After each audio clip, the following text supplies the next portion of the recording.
Rain hammered Charleston the night Avery Valine learned her father sold her like livestock to a Chicago Mafia heir she'd never met. One choice remained: run or marry a monster. She chose the highway. 300 miles later, hiding in her best friend's apartment, Avery believed distance could sever the chains wrapped around her bloodline. She was wrong.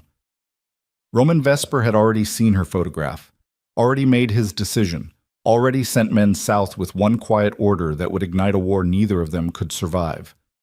Bring her to me. If you're watching from your city right now, hit that like button and drop your location in the comments. I want to see how far this story travels. Now let's begin. What do you ask?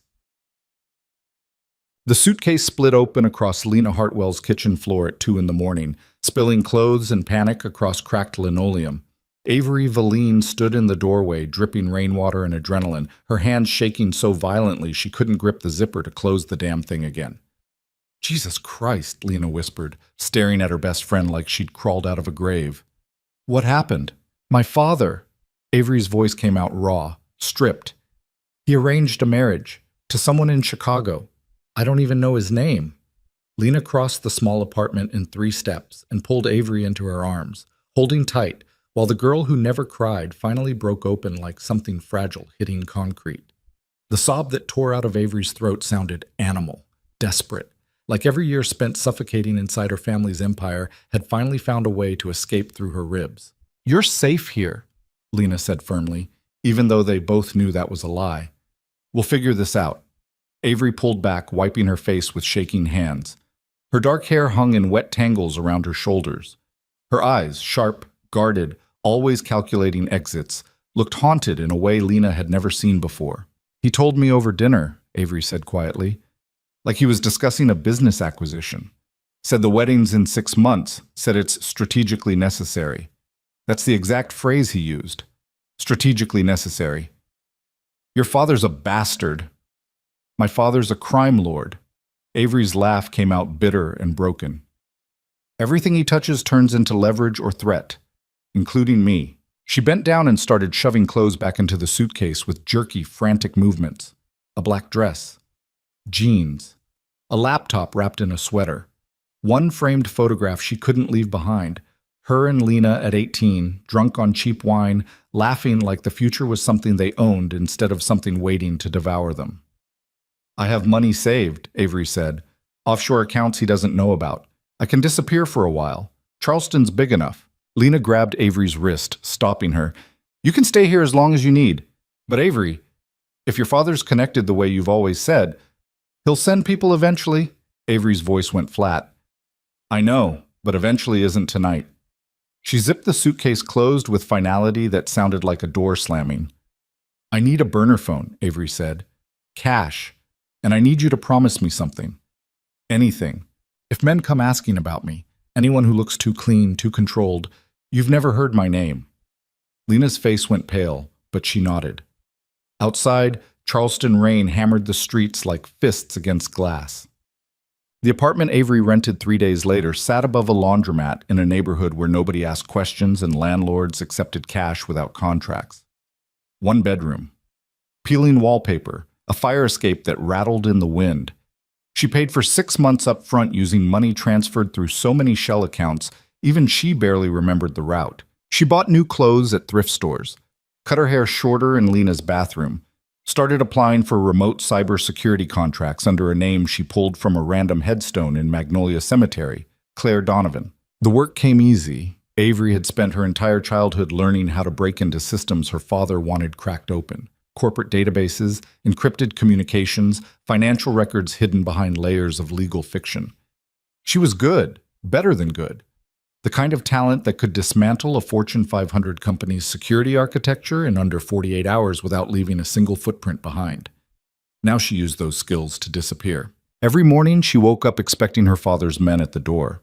Every night she triple-checked the locks and slept with a knife under her pillow and her phone within reach.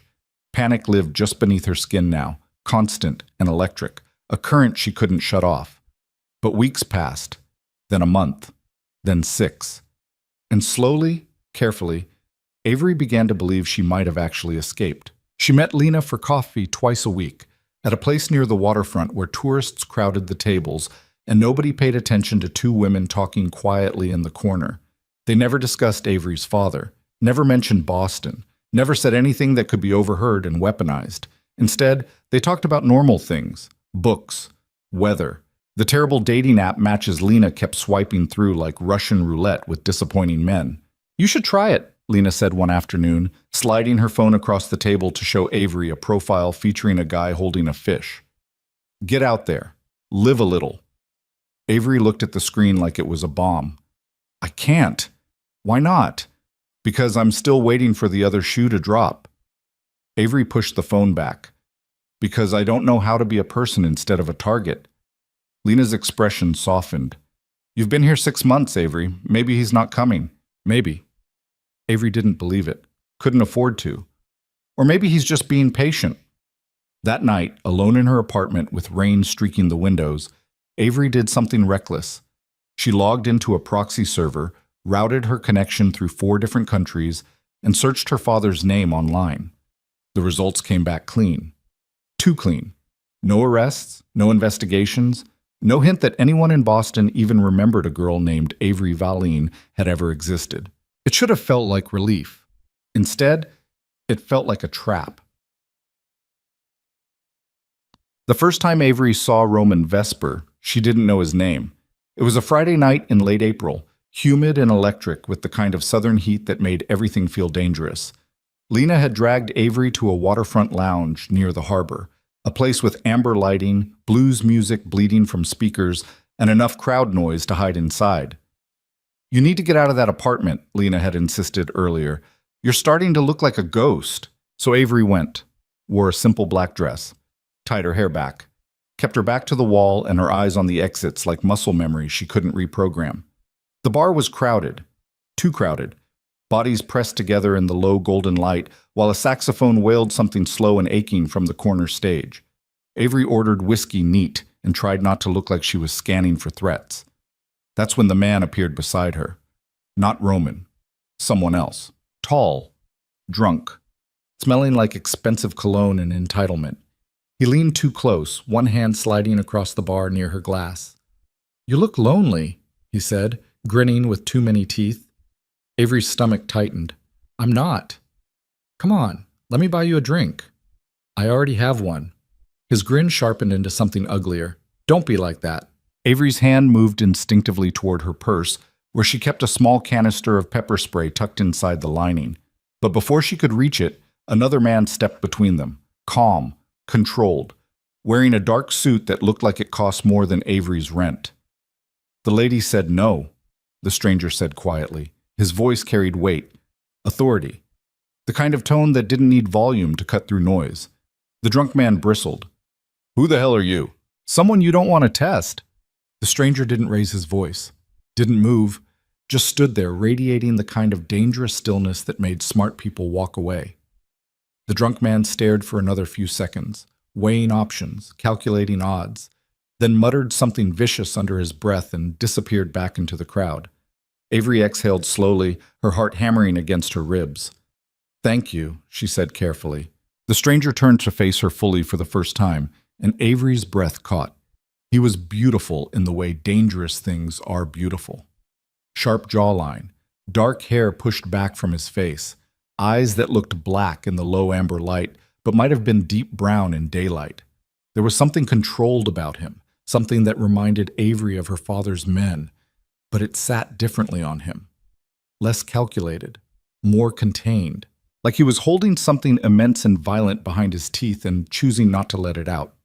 "You shouldn't be alone in a place like this," he said. Avery bristled. "I can handle myself?" "I'm sure you can." A faint smile touched his mouth. "But that doesn't mean you should have to." He extended his hand. "Cole." Avery hesitated. Every instinct screamed at her to walk away, to disappear back into the crowd, to never give her name to a stranger who looked like he could ruin her life without breaking a sweat. But something about him felt different, safer.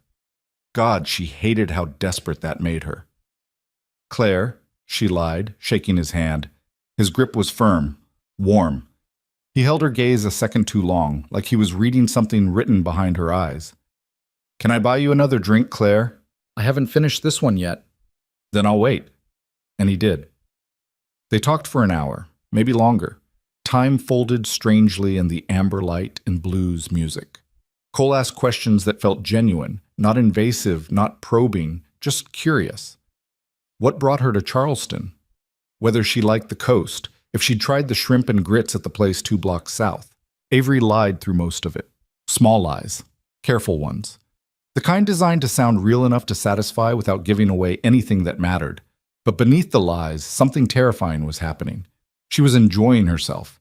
For the first time in months, maybe years, Avery felt something besides fear and exhaustion.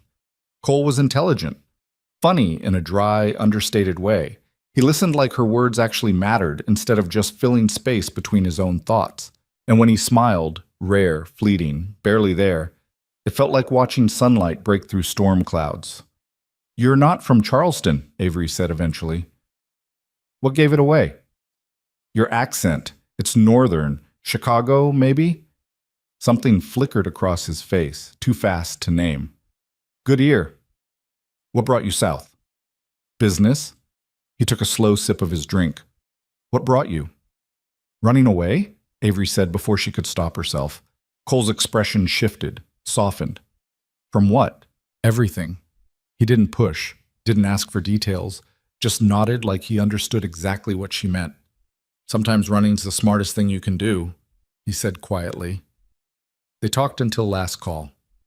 Until the bar started emptying and the blues music faded into silence. When they finally stepped outside into the humid Charleston night, Avery realized she didn't want the evening to end. That terrified her more than anything. "Can I see you again?" Cole asked. Every alarm in Avery's brain screamed no, screamed that getting close to anyone was dangerous, that letting someone inside her life was the fastest way to get destroyed. But when she looked at him standing there in the amber glow from the street lamp, patient, controlled, waiting for her answer like it actually mattered, Avery heard herself say yes. They exchanged numbers, made plans to meet for dinner the following week. And when Cole walked away into the Charleston night, Avery stood on the sidewalk watching him disappear, wondering why safety felt so much more frightening than danger ever had. What Avery didn't know, couldn't know, was that the man who called himself Cole had been watching her for 3 days before he ever walked into that bar. Roman Vesper had received her photograph 6 months earlier. His father had sent it. "Anthony Valine's daughter," the old man had said, sliding the image across a mahogany desk in their Chicago estate.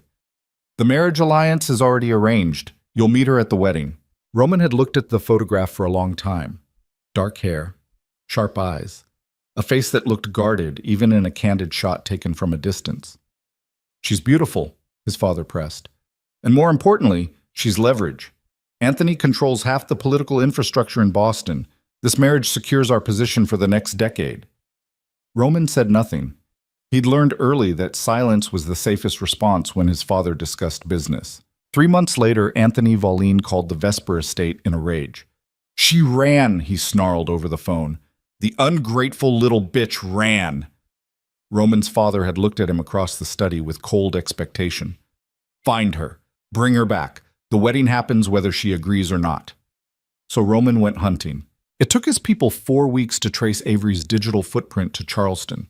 Another 2 weeks to confirm she was using the name Claire Donovan. Another week to learn her routines, where she bought coffee, which streets she avoided, when she left her apartment. Roman told himself he was doing reconnaissance, gathering intelligence, making sure she couldn't run again. But the truth was something darker. The truth was that Roman Vesper, heir to one of the most dangerous crime families in the Midwest, a man raised to see people as assets or obstacles, had looked at Avery's photograph and felt something he'd spent his entire life learning to bury. Curiosity. He wanted to know who she was beneath the fear and the running, wanted to understand what kind of woman fled from an empire most people would kill to be part of. So instead of dragging her back to Chicago in handcuffs, Roman made a different choice. He walked into that waterfront bar, called himself Cole, and lied to her face. Their second meeting happened at a restaurant overlooking the harbor, a small place with white tablecloths and candles flickering in glass jars. Avery arrived 10 minutes early out of habit, already scanning exits and memorizing faces. Cole arrived exactly on time. He wore dark jeans and a white shirt with the sleeves rolled to his elbows, looking effortlessly expensive in a way that made Avery's secondhand dress feel cheap by comparison. But when he smiled at her, small, genuine, almost shy, the comparison didn't matter anymore. They ordered wine, shared appetizers, talked about nothing important and everything that mattered. Cole asked about her work, and Avery found herself describing cybersecurity projects in vague terms that revealed her competence without exposing her identity. "You're good at what you do," Cole observed. "How can you tell?"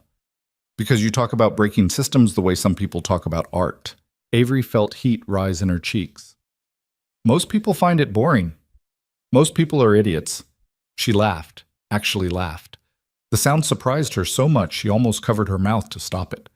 Cole's expression shifted, something warm and unexpected crossing his face. "You should do that more often." "What?" "Laugh, it suits you." Avery looked down at her wine glass, suddenly self-conscious. "I don't have much to laugh about lately." "Then we'll have to fix that." They stayed until the restaurant closed, walked along the waterfront afterward with the harbor lights reflecting off black water. The air smelled like salt and jasmine. Somewhere in the distance, a ship's horn called out across the darkness. Avery felt the panic she usually carried everywhere start to loosen its grip. "Can I ask you something?" Cole said eventually. "Depends on the question." "The night we met, you said you were running away from everything. Do you regret it?" Avery was quiet for a long time, watching the water. "No," she said finally. "I regret not running sooner." "What were you running from?" "A life that wasn't mine. Choices other people made for me. A future where I was just a piece on someone else's board." Cole stopped walking, turned to face her with an intensity that made her breath catch. "You're not a piece, Claire. You're the whole damn game." Something in Avery's chest cracked open. Before she could think, before fear could stop her, she kissed him. Cole responded immediately, one hand sliding into her hair, the other finding the small of her back. He kissed her like she was something rare, something worth protecting, the kind of kiss that felt like a promise instead of a transaction. When they finally broke apart, both breathing hard, Avery pressed her forehead against his. "I don't know how to do this," she whispered. "Do what?" "Trust someone. Let them in. I spent my whole life learning how to run. Then we'll learn together." It was the most beautiful lie anyone had ever told her. Over the next 2 months, Avery fell in love with a man who didn't exist. Cole took her to hidden corners of Charleston, rooftop terraces overlooking the city, quiet gardens buried behind historic homes, a jazz club where the music felt sacred. He listened when she talked, challenged her when she retreated into sarcasm, made her feel seen in a way nobody ever had. And slowly, carefully, Avery began to lower her guard. She told him about her childhood, not everything, but pieces. Enough to make him understand why running had become her default response to danger. She didn't mention her father's name, didn't mention Boston, didn't mention the arranged marriage or the empire built on violence. But she told him the truth about the fear. "I spent my whole life being managed," she said one night, lying beside him in his hotel room with rain drumming against the windows. "Like I was an asset instead of a person. Everything I did, every choice I made, it all fed back into someone else's agenda." Cole's fingers traced lazy patterns along her bare shoulder. "Who?" "My father." Avery's voice went flat. "He's a powerful man, connected, the kind of person who makes problems disappear." "And you were a problem?" "I was inventory." She turned to look at him in the darkness. "That's why I ran. Because I realized if I stayed, I'd never belong to myself." Cole was quiet for a long time. When he finally spoke, his voice carried something raw. "You belong to yourself now." "Do I?" Avery laughed bitterly. "I'm still looking over my shoulder everywhere I go, still jumping at shadows, still waiting for the past to catch up." "It won't." "You can't promise that." "No." Cole pulled her closer. "But I can promise I won't let anyone hurt you." It was the second beautiful lie he told her, and Avery believed it completely. The day everything shattered started like any other. Avery woke in Cole's hotel room with sunlight streaming through the windows and his arm draped across her waist. She felt safe, content, almost normal. Then her phone rang. Unknown number. Avery's stomach dropped. She answered anyway. Hello? Avery? Her father's voice came through the line like ice water. I'm disappointed. Every muscle in Avery's body locked down. She sat up slowly, carefully, trying not to wake Cole beside her. How did you get this number? She whispered. Did you really think you could hide from me? Anthony Valine's tone carried the same cold authority she remembered from childhood. Did you really believe distance would make you free? I don't know what you're talking about. Don't insult me. He paused. You've been in Charleston for 8 months, living under a false name. Quite clever, really. If you'd stayed disciplined, you might have disappeared completely. Avery's hand started shaking. What do you want? I want you to understand something, Avery. The arrangement I made with the Vesper family wasn't a suggestion. It was a contract, and you violated it. I'm not going back. You don't have a choice. His voice went colder. Roman Vesper is already there, has been for months. Tell me, does he still call himself Cole, or has he finally told you the truth? The phone slipped from Avery's hand. Roman Vesper. The name her father had spoken 8 months ago when he informed her of the arranged marriage. She turned slowly to look at the man sleeping beside her, the man who'd rescued her from danger, who'd made her feel safe, who'd promised her freedom. Cole. No. Roman. And in one terrible, devastating instant, Avery understood exactly what had happened. He'd been hunting her from the beginning. Every moment between them had been part of the trap, every promise a lie. She scrambled out of bed, grabbing clothes with shaking hands, trying not to scream or vomit or break down completely. Roman woke as she reached the door. Claire, wait!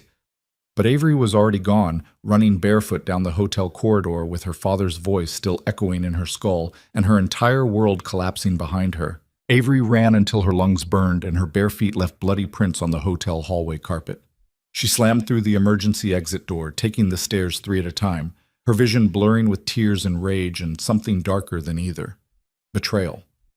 The word tasted like copper in her mouth. She burst out onto the street into blinding Charleston sunlight, the heat hitting her like a physical blow. People stared. A woman in a half-buttoned dress, barefoot, moving like something hunted. Avery didn't care. She flagged down a taxi with shaking hands, gave Lena's address, and sat in the back seat trying not to scream. Roman Vesper. The name kept circling through her mind like a razor blade, cutting deeper each time. He'd known exactly who she was from the beginning, had watched her, followed her, built a relationship on lies so complete, so perfect, that she'd fallen in love with a ghost. Her father's voice echoed in her skull. Roman Vesper is already there, has been for months, every date, every kiss, every whispered promise in the darkness, all of it calculated, all of it part of the trap. The taxi pulled up outside Lena's building. Avery threw cash at the driver and ran inside, taking the stairs instead of waiting for the ancient elevator. She pounded on Lena's door with both fists. Lena, open up! The door swung open. Lena took one look at Avery's face and pulled her inside without a word. Avery collapsed onto the couch, her whole body shaking. He lied about everything. The words stuck in her throat like broken glass. His name isn't Cole. It's Roman Vesper, the man my father arranged for me to marry. He's been here the whole time. Lena went pale. Jesus Christ! He played me. Avery's voice cracked. For months. He made me believe she couldn't finish, couldn't say out loud how completely she'd been destroyed. Lena sat down beside her, gripping her hand tight. What are you going to do? I don't know. Avery wiped her face with trembling hands. My father knows where I am. Roman knows. There's nowhere left to run. Then stop running. Avery looked at her best friend like she'd lost her mind. What? You spent 8 months hiding. 8 months looking over your shoulder, waiting for the other shoe to drop. Well, it dropped. Now what? Now I disappear again.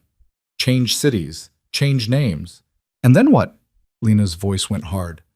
You run forever? You let these men control your entire life without ever fighting back? I can't fight them. Why not? Because they're... Avery stopped. Because they're powerful. Because they're dangerous.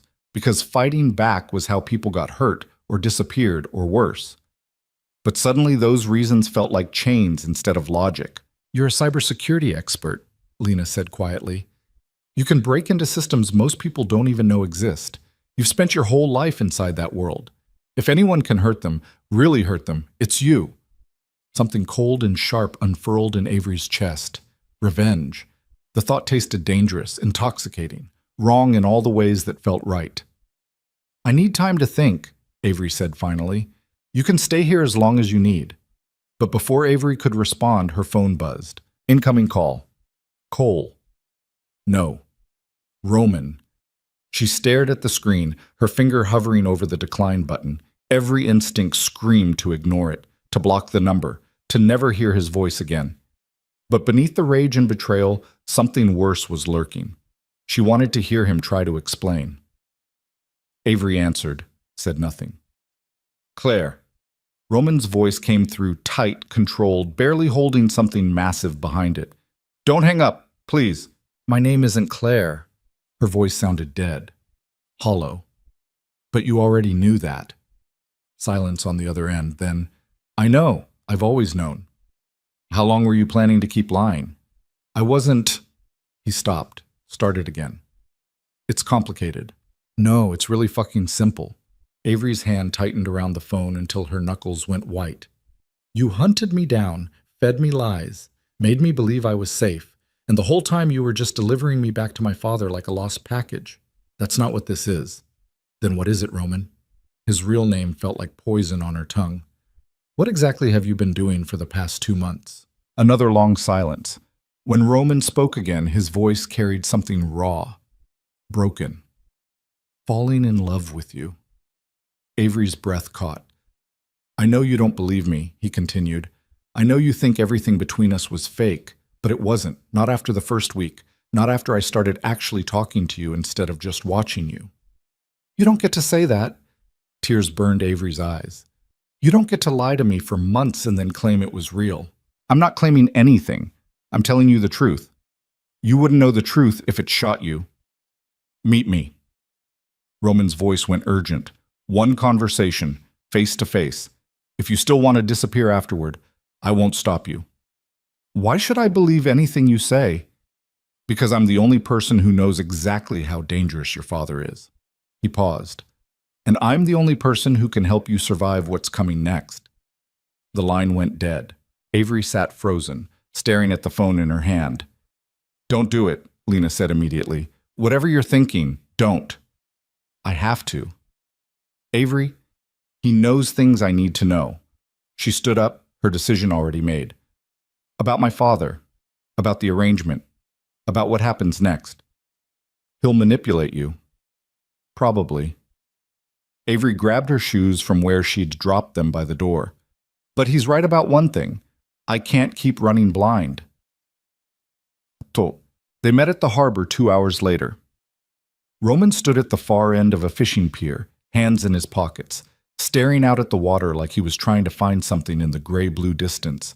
He wore the same dark jeans and white shirt from that morning. In the harsh afternoon light, he looked different, older, more dangerous. The careful mask he'd worn as Cole was gone, replaced by something harder. Avery approached slowly, each step feeling like walking toward a cliff edge. Roman turned when he heard her footsteps. His face was unreadable, all sharp lines and controlled tension.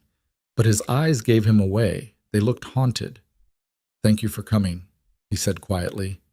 Avery stopped 10 feet away, keeping distance between them like armor. Start talking. Roman took a breath. 6 months ago, my father told me about the arrangement, showed me your picture, said you were leverage, a way to secure our position with your father's political connections. And you agreed. I didn't disagree. His jaw tightened. In my world, you don't get to choose your alliances. You inherit them. Your father and mine made a deal, and we were both pieces in it. So you came to drag me back. That was the plan, yes. Roman's voice went quieter.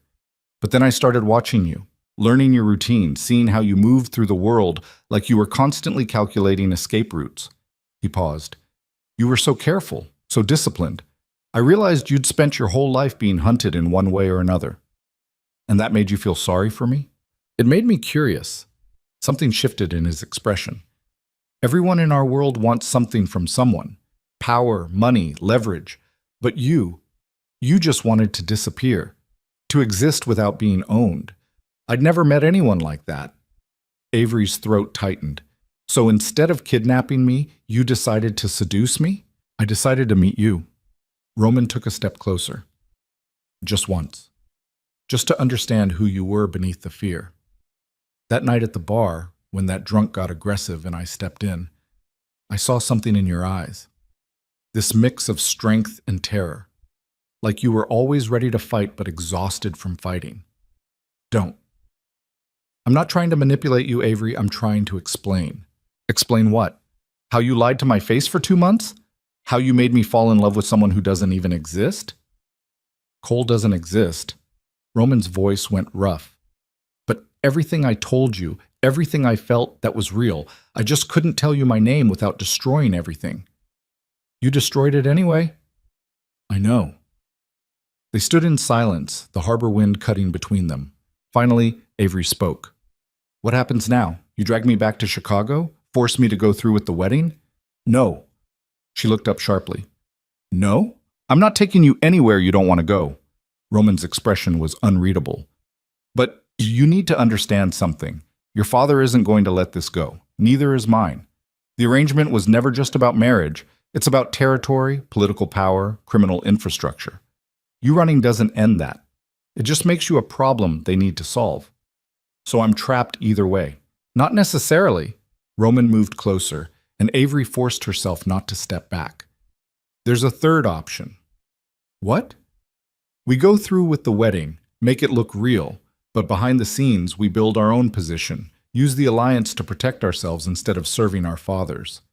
Avery stared at him. You're insane. Maybe. A bitter smile touched his mouth. But it's the only way both of us survive this. I don't trust you. I know. I don't even know if I can stand to look at you without wanting to... She stopped, her voice breaking. I understand. Roman's voice went soft. But trust isn't required, just strategy. And what makes you think I'd ever agree to marry you now? Because you're smart enough to know that running again won't work. He held her gaze. Your father found you once. He'll find you again. But if you're married to me, if you're officially part of the Vesper family, he loses leverage. You become mine instead of his. I don't want to belong to anyone. Then don't. Roman's expression shifted into something fierce. Marry me on paper. Let me stand between you and your father. But behind closed doors, you do whatever the hell you want. Go to school, build a career, disappear into your work. I won't stop you. Why would you do that? Because I meant what I said earlier. His voice dropped to something barely audible. I love you, and I'd rather spend the rest of my life watching you hate me than see you destroyed by men who treat you like property. Avery felt something crack inside her chest. I need time, she whispered. You don't have time. Roman pulled out his phone, showed her a text message. Your father's flying into Charleston tomorrow. He's bringing people.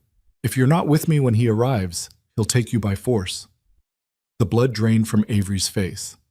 Come with me to Chicago tonight, Roman said. Let me keep you safe while we figure this out. I have resources, security, ways to buy us time. So I trade one prison for another, or you trade certain destruction for a chance to survive.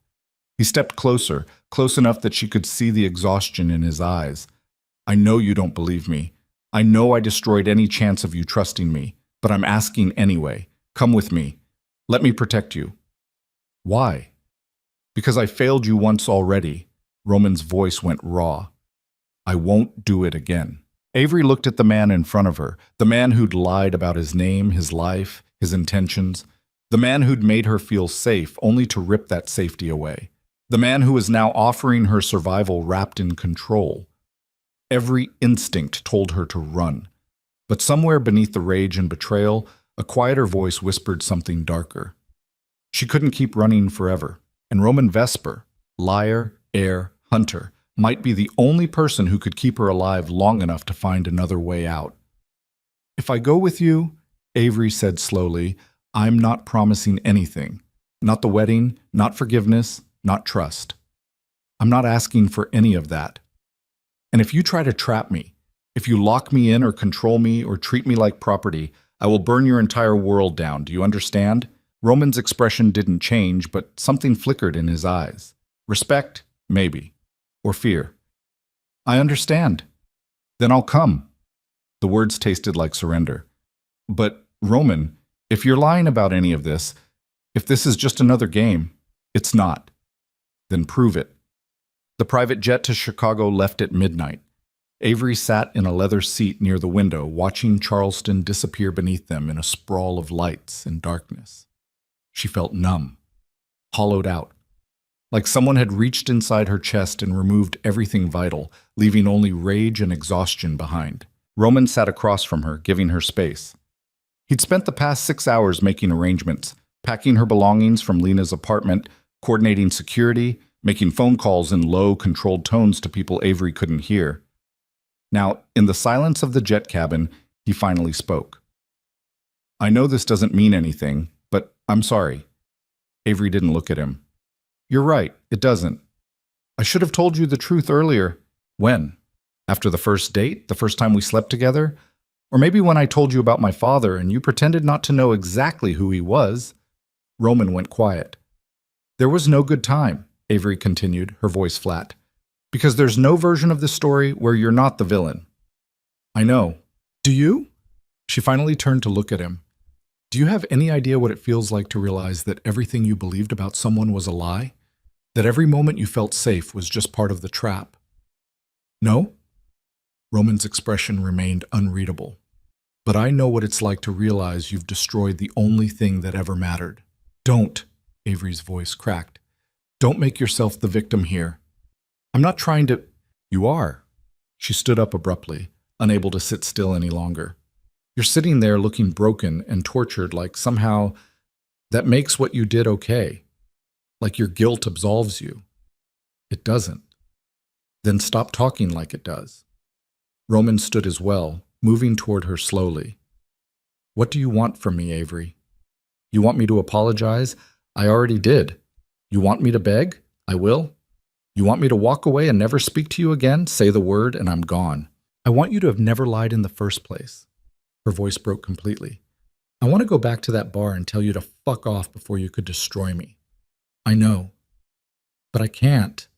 Tears burned down her face. Because it already happened. You already did this. And now I have to live with the fact that I was stupid enough to fall in love with someone who was hunting me the whole time. You weren't stupid. Yes, I was.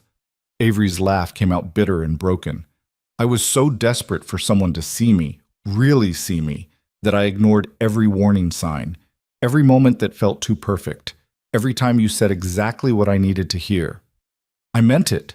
It doesn't matter if you meant it. She wiped her face angrily. Because the foundation was built on lies. And you can't build something real on a foundation that rotten. Roman looked like she'd shot him. So what now? We just... What? Exist in the same space pretending none of it happened? I don't know. Avery's voice went quiet. But I know I can't keep having this conversation. Because every time I look at you, I see Cole. And Cole doesn't exist. He never did. He did. Roman's voice was barely audible. For 2 months, I was more myself with you than I've been my entire life. The name was fake. Everything else was real. How am I supposed to believe that? You're not. He stepped back, giving her space again. All I can do is show you, through actions, not words, and hope that eventually, maybe, you'll see the difference. Avery didn't respond, just turned back to the window, watching the darkness scroll past below. They didn't speak again for the rest of the flight. The Vesper estate sat on 40 acres outside Chicago, a sprawling stone mansion surrounded by iron gates, security cameras, and men who moved with the controlled efficiency of military training. The place looked like old money, and new violence had mated and produced something beautiful and terrible. Roman led Avery through the front entrance into a foyer with marble floors and a chandelier that cost more than most people made in a year. Everything was clean lines and expensive taste, a fortress disguised as luxury. Your room is upstairs, Roman said quietly. Private, locked from the inside. You have full access to the house and grounds, but security will accompany you if you leave the property. So I'm a prisoner. You're protected. He met her eyes. There's a difference. Is there? Roman didn't answer that, just gestured toward the stairs. I'll have someone bring your things up. If you need anything, I won't. He nodded once, his expression unreadable, and walked away down a corridor lined with oil paintings of dead men in expensive suits. Avery climbed the stairs alone. The room Roman had given her was enormous. King-sized bed, attached bathroom, floor-to-ceiling windows overlooking manicured gardens. It should have felt luxurious. Instead, it felt like a gilded cage. She tried the door. It locked from the inside like Roman had promised. She checked the windows. They opened onto a third-story drop with no fire escape. Avery sat on the edge of the bed and buried her face in her hands, trying not to scream or cry or break down completely. She'd traded Charleston for Chicago, traded freedom for survival, traded one form of control for another. And somewhere in the mansion below, the man who'd destroyed her was probably congratulating himself for bringing her home. Her phone buzzed. A text from Lena. Please tell me you're okay. Avery stared at the message for a long time before responding. I don't know what I am anymore. 3 dots appeared, disappeared, appeared again. Finally, do you want me to come get you? Avery's finger hovered over the keyboard. Yes? No? Maybe? She didn't know, couldn't think clearly enough to decide. Before she could respond, someone knocked on her door. What? Avery called out. It's Gina. I brought your things. Avery opened the door to find a woman in her 50s with sharp eyes and a no-nonsense expression holding her suitcase. Behind her, 2 more staff members carried boxes from Lena's apartment.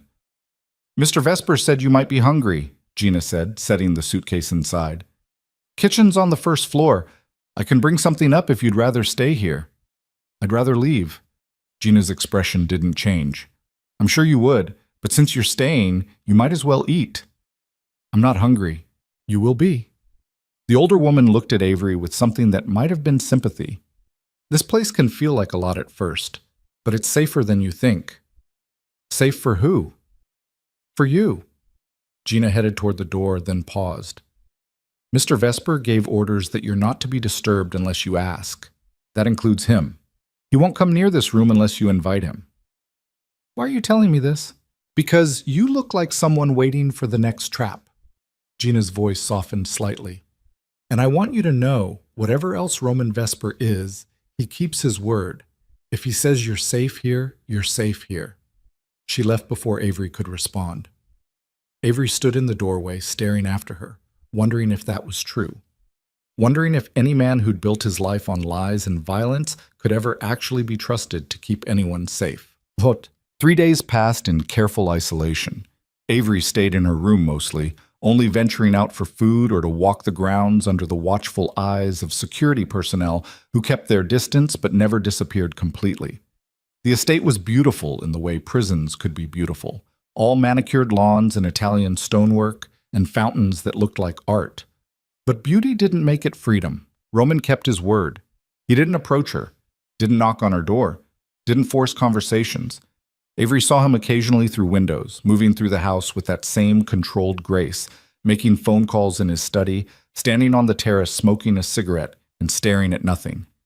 He looked exhausted. Good, Avery thought viciously. On the 4th morning, Gina knocked and told her Roman's father wanted to meet her. Why? Because you're living in his house. Gina's tone was matter-of-fact. And because the wedding is in 2 months. He wants to see what his son dragged home. Avery's stomach clenched. Tell him I'm not feeling well. I'll tell him you'll be down in an hour. Gina's expression was firm. This isn't optional, Avery. You're in their world now. The sooner you learn how to navigate it, the better. She left before Avery could argue. Avery dressed carefully. Black pants, simple blouse, hair pulled back, armor disguised as normalcy. Then she went downstairs to meet the man who'd orchestrated her entire life falling apart. Marcus Vesper waited in a study lined with leather-bound books and expensive whiskey. He was older than she'd expected. Mid-60s, silver hair, sharp eyes that missed nothing. He looked like Roman would in 30 years, dangerous and controlled and utterly certain of his place in the world. Avery Valine. His voice carried authority like a weapon. Sit. It wasn't a request. Avery sat. Marcus studied her for a long moment, then poured 2 glasses of whiskey without asking if she wanted one. He slid one across the desk toward her. Your father tells me you're difficult. My father tells people a lot of things. A faint smile touched Marcus's mouth. True, but in this case, I'm inclined to believe him. You've caused significant problems, Ms. Valine, running away, forcing my son to waste months tracking you down, complicating an arrangement that should have been simple. I didn't ask for the arrangement. No one asked you. His voice went colder. That's not how this works. You were born into a particular world, one with rules and expectations. You don't get to opt out because you find it inconvenient. I'm not property. Everyone's property in one form or another. Marcus took a slow sip of whiskey. The only question is who owns you. Your father had his claim. Now my son does. The transition should have been seamless. Except your son lied to me for months. Yes, he did. Marcus's expression didn't change. And judging by the way he's been walking around this house like a ghost, I'd say he's paying for it. But that's between you and him. What concerns me is whether you're going to continue being a problem. What does that mean? It means the wedding happens in 8 weeks. He leaned back in his chair. You can walk down that aisle willingly, or we can make other arrangements. But one way or another, this alliance gets finalized. Avery's hands clenched into fists. And if I refuse, then your father and I will have a different conversation. One that ends with you back in Boston under significantly less pleasant circumstances. He paused. My son seems to think he can protect you. Give you freedom within the marriage. That's his choice. But understand something, Ms. Valine. If you run again, if you cause more problems, if you make me regret allowing Roman's sentimentality to dictate strategy, I will handle you myself. And I am significantly less sympathetic than my son. The threat hung in the air like smoke. Do we understand each other? Marcus asked. Perfectly. Avery's voice was ice. Good. He stood, dismissing her without another word. Gina will help you prepare for the engagement announcement next week. Try not to embarrass the family. Avery walked out of the study on shaking legs, her mind racing. 8 weeks. She had 8 weeks to figure out how to survive this. 8 weeks before she became Mrs. Roman Vesper in front of God and criminals and everyone her father had ever used as leverage. 8 weeks before the cage locked permanently, unless she found another way out. That night, unable to sleep, Avery pulled out her laptop and started digging. If she was trapped inside the Vesper Empire, she needed to understand exactly what kind of trap she was in. She routed her connection through proxies, encrypted her traffic, and started searching. Roman Vesper, Marcus Vesper, the Vesper family empire. The results painted a picture of calculated violence dressed in legitimate business, real estate holdings, security companies, political donations, and beneath it all, buried in court documents and sealed records and whispered allegations, the truth. Racketeering, money laundering, connections to organized crime that stretched back 3 generations. The Vespers weren't just wealthy, they were dangerous. And Avery was about to become one of them. She kept digging, following threads deeper into the criminal infrastructure. That's when she found the first mention of Victor Sarin, a rival crime lord based in New York with his own empire built on violence and territorial control. Recent articles mentioned tensions between the Vesper and Sarin organizations, turf disputes, failed negotiations, rumors of impending war. Avery's stomach turned cold. She dug deeper, cross-referencing dates and locations, following money trails through shell corporations and offshore accounts. And slowly, horribly, a pattern emerged. The wedding wasn't just about alliance between her father and the Vespers. It was bait, a trap designed to bring Roman into a specific location at a specific time where Victor Sarin could make a move. Avery's hands started shaking as the pieces fell into place. Her father wasn't trying to secure power through her marriage. He was selling Roman out, trading one alliance for another, using her as the lure to deliver the Vesper heir directly into enemy hands. And after Roman was dead, she'd be handed to whoever paid the highest price. Avery sat back from her laptop, her breath coming in short, panicked gasps. She should tell Roman, warn him that the wedding was a setup. But even as the thought formed, another voice whispered something darker. If Roman died, she'd be free. No wedding, no cage, no man controlling her future. The thought made her feel sick, but it also made her feel something worse, tempted. She closed the laptop with shaking hands and stared at the wall, trying to figure out who she was becoming. A woman who could let the man who'd lied to her walk into a trap and die? Or a woman who would save him despite everything he'd done? Avery didn't know the answer, and that terrified her more than anything else. The next morning, she found Roman on the terrace. He stood at the railing with coffee in hand, staring out at the grounds. He looked tired, worn down, like he hadn't slept in days. "We need to talk," Avery said. Roman turned, surprise flickering across his face. "About what?" "About Victor Sarin." Every muscle in Roman's body went tense. "Where did you hear that name?" "I'm a cybersecurity expert, Roman. Did you really think I'd sit in this mansion without doing research?" She moved closer. "I know about the territorial disputes. I know about the failed negotiations. And I know—" She stopped, took a breath, made a decision that would change everything. "I know my father's planning to have you killed at the wedding." Roman's face went completely still. Not shocked, not disbelieving, just absolutely motionless, like every emotion had been locked down behind steel. "Say that again," he said quietly. "Your wedding." Avery's voice shook despite her effort to keep it steady. "It's a trap. Victor Sarin and my father made a deal. They're going to kill you during the ceremony." Roman set his coffee cup down on the terrace railing with careful precision. His hands didn't shake. His expression didn't crack. But something in his eyes went dark and cold, the kind of cold that preceded violence. "How do you know this?" "I hacked into my father's offshore accounts, cross-referenced payments with dates and locations, found encrypted communications between him and Sarin's organization." She pulled out her phone, showed him screenshots she'd taken. "They've been planning this for months, before you even came to Charleston." Roman took the phone, scrolling through the evidence with that same terrifying stillness. His jaw tightened. The muscle in his temple jumped once.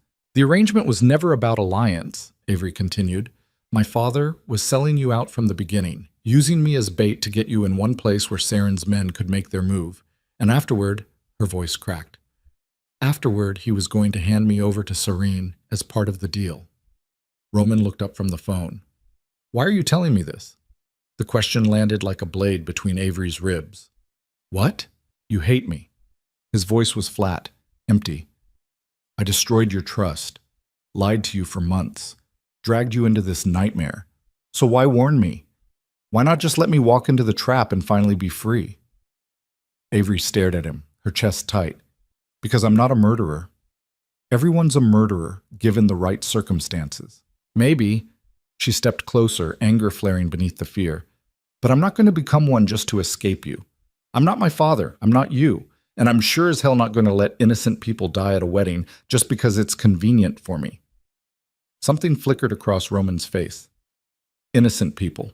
The guests, the staff, everyone who'll be there when Sarin's men start shooting. Her voice went raw. "You think I can live with that? You think I can just walk away knowing I could have stopped it?" Roman was quiet for a long moment, studying her like she was a puzzle he couldn't solve. "You could have used this as leverage, could have demanded your freedom in exchange for the information." "I know." "But you didn't." "No." Avery met his eyes.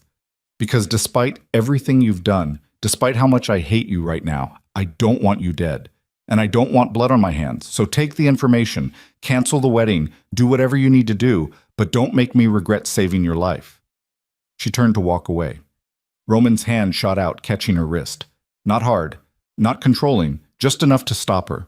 "Thank you," he said quietly. Avery looked down at his hand on her wrist, then back up at his face. "Don't thank me, just survive." She pulled away and left him standing alone on the terrace with evidence of betrayal glowing on her phone screen. Within an hour, the estate transformed into a war room. Men in expensive suits filled Marcus Vesper's study.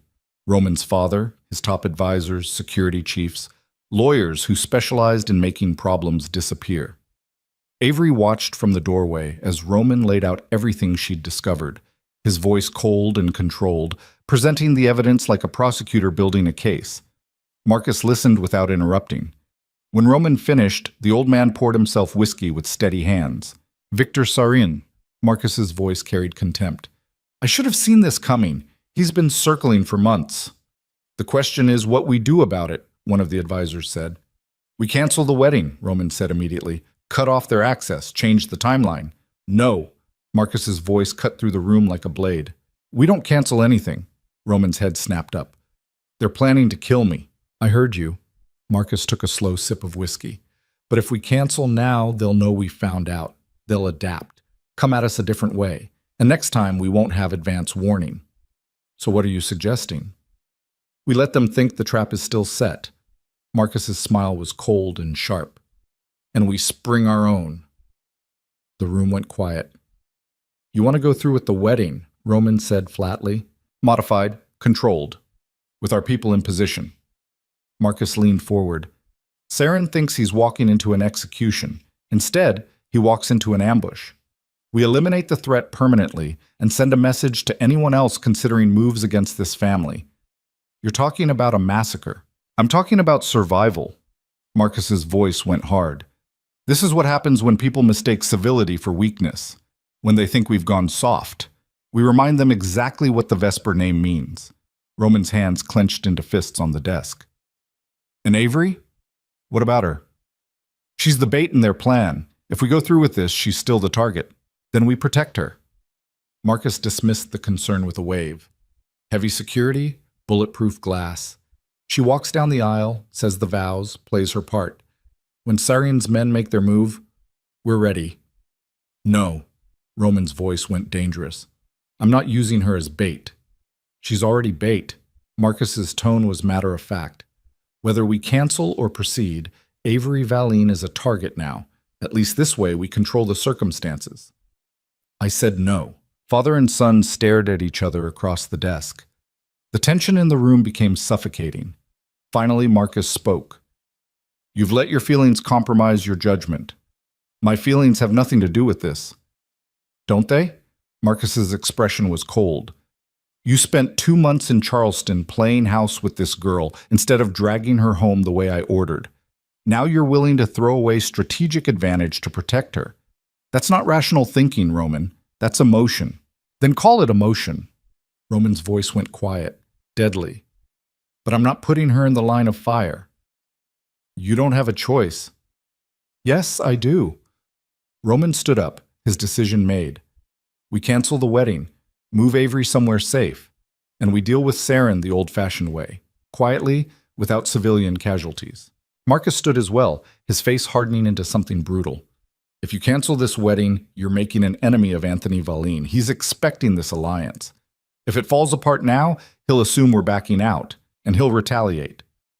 Then let him. You're willing to start a war over one girl? I'm willing to protect someone who saved my life. Roman's voice carried finality. With or without your support. The room held its breath. Marcus studied his son for a long moment, then nodded slowly.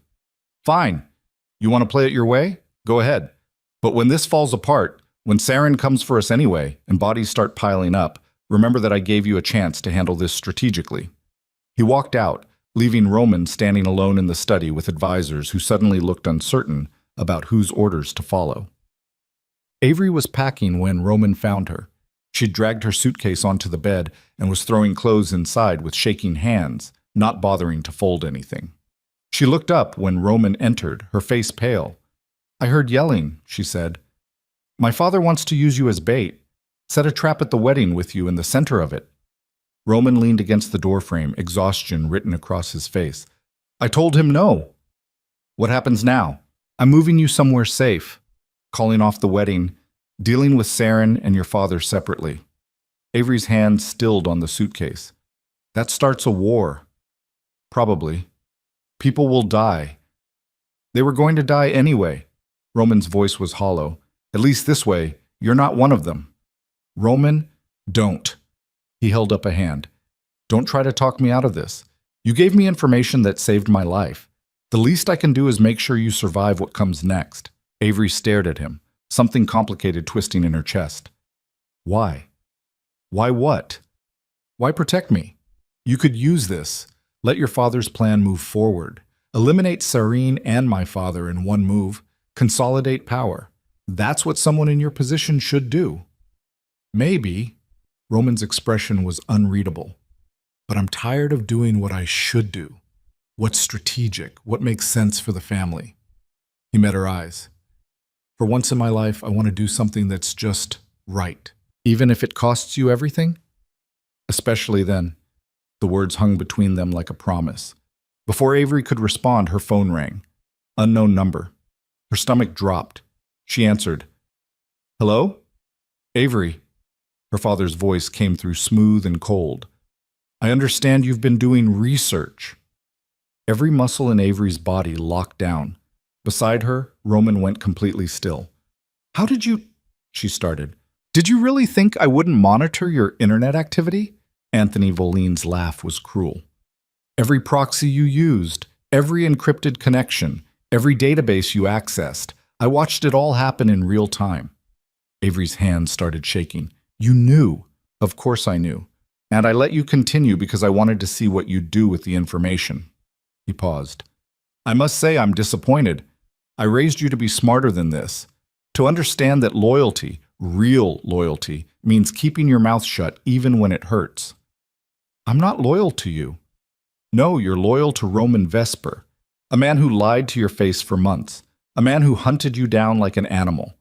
Tell me, Avery, what does that say about your judgment? What do you want? I want you to understand the consequences of betrayal. Anthony's voice went colder. You warned Roman about the trap. Fine. That buys him a little time, but it also means I need to adjust my strategy. And adjustments, my dear daughter, tend to be messy. If you touch him, I won't touch him. Anthony sounded almost amused. I don't need to, because I have something he wants more than his own life. I have you. The line went dead. Avery stood frozen, the phone still pressed to her ear, her mind trying to process what had just happened. What did he say? Roman asked urgently. He knows. Her voice came out hollow. He's been watching everything. He knows I warned you. He knows. She stopped, realization crashing over her like ice water. He's coming for me. Then we leave. Right now. Roman pulled out his own phone, already dialing. I'll have the jet ready in 20 minutes. We'll disappear. Somewhere he can't find you. He'll find me. Avery's laugh came out broken. He always finds me. That's what he does. That's what I've been running for my whole life. Not this time. Yes, this time. She looked at Roman with something like despair. Because I'm not just running from him anymore. I'm running from Saren, from your father, from an entire criminal infrastructure that sees me as leverage. Where exactly do you think I can hide from that? Roman's jaw tightened. Then we fight.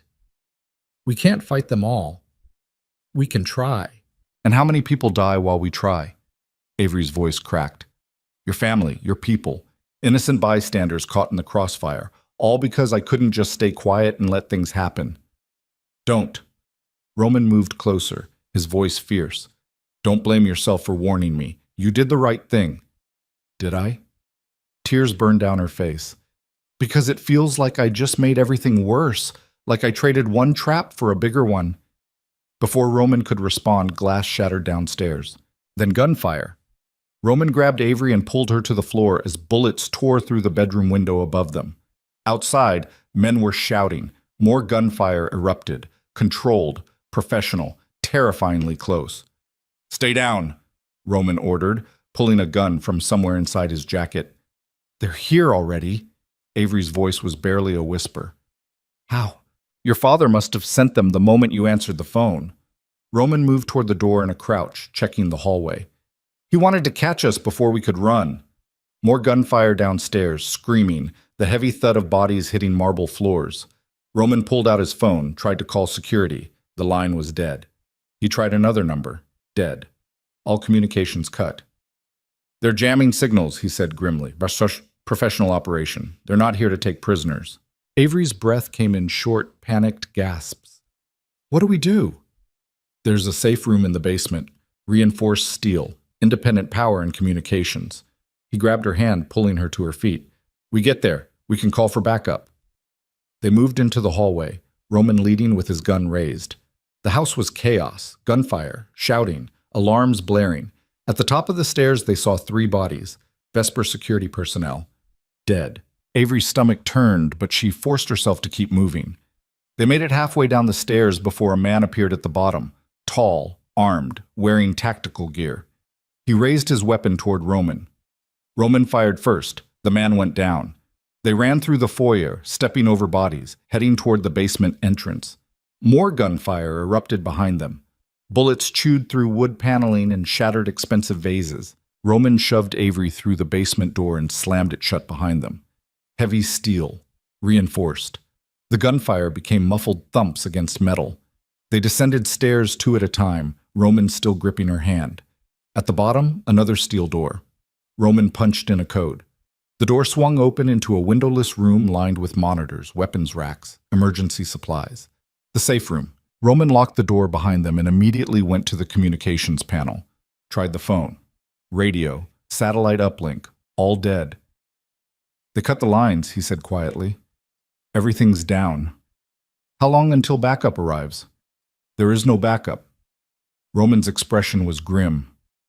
Security's been neutralized. Communications are jammed. My father's at a meeting across town. We're alone. Then we're trapped. Yes. Avery leaned against the steel wall, her whole body shaking. This is it, isn't it? This is how it ends. No. Roman moved to the weapons rack, pulling down rifles and ammunition. This is how we fight. Against how many? However many it takes. He handed her a gun. Can you shoot? Avery looked at the weapon in her hands, feeling its weight. Her father had made sure she knew how to handle firearms. Insurance, he'd called it. Protection. Yes, she whispered. Good. Roman checked his own weapon with practiced efficiency. Because in about 5 minutes, they're going to breach that door. And when they do, we put down as many as we can before... He didn't finish the sentence. He didn't have to.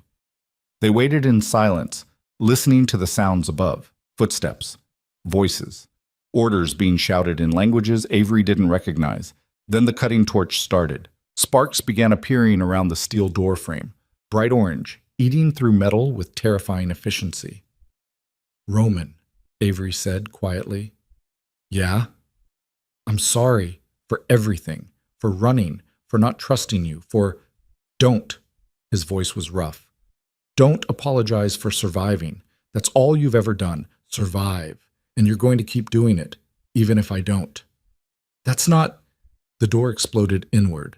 3 men in tactical gear rushed through the opening. Roman fired immediately, dropping 1. Avery fired on pure instinct, her bullet catching the second man in the shoulder. He went down screaming. The third man returned fire. Bullets ricocheted off concrete walls. Roman shoved Avery behind a metal cabinet and fired again. The third man fell. Silence. Then footsteps. More of them. Roman met Avery's eyes across the safe room.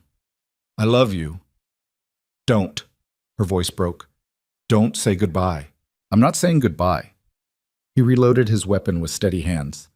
I'm telling you the truth. Finally. Completely. I love you. I've loved you since that night in Charleston when you laughed for the first time and looked surprised by the sound. And if this is the end, I want you to know that every moment with you, even the ones where you hated me, was worth it. Tears streamed down Avery's face. Roman! 5 more men entered the safe room. Roman fired. So did Avery.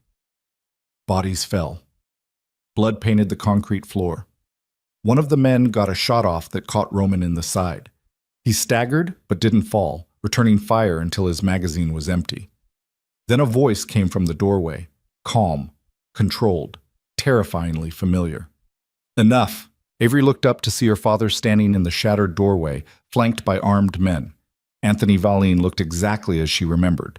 Expensive suit, cold eyes, the kind of presence that sucked oxygen from rooms. Hello, Avery, he said calmly.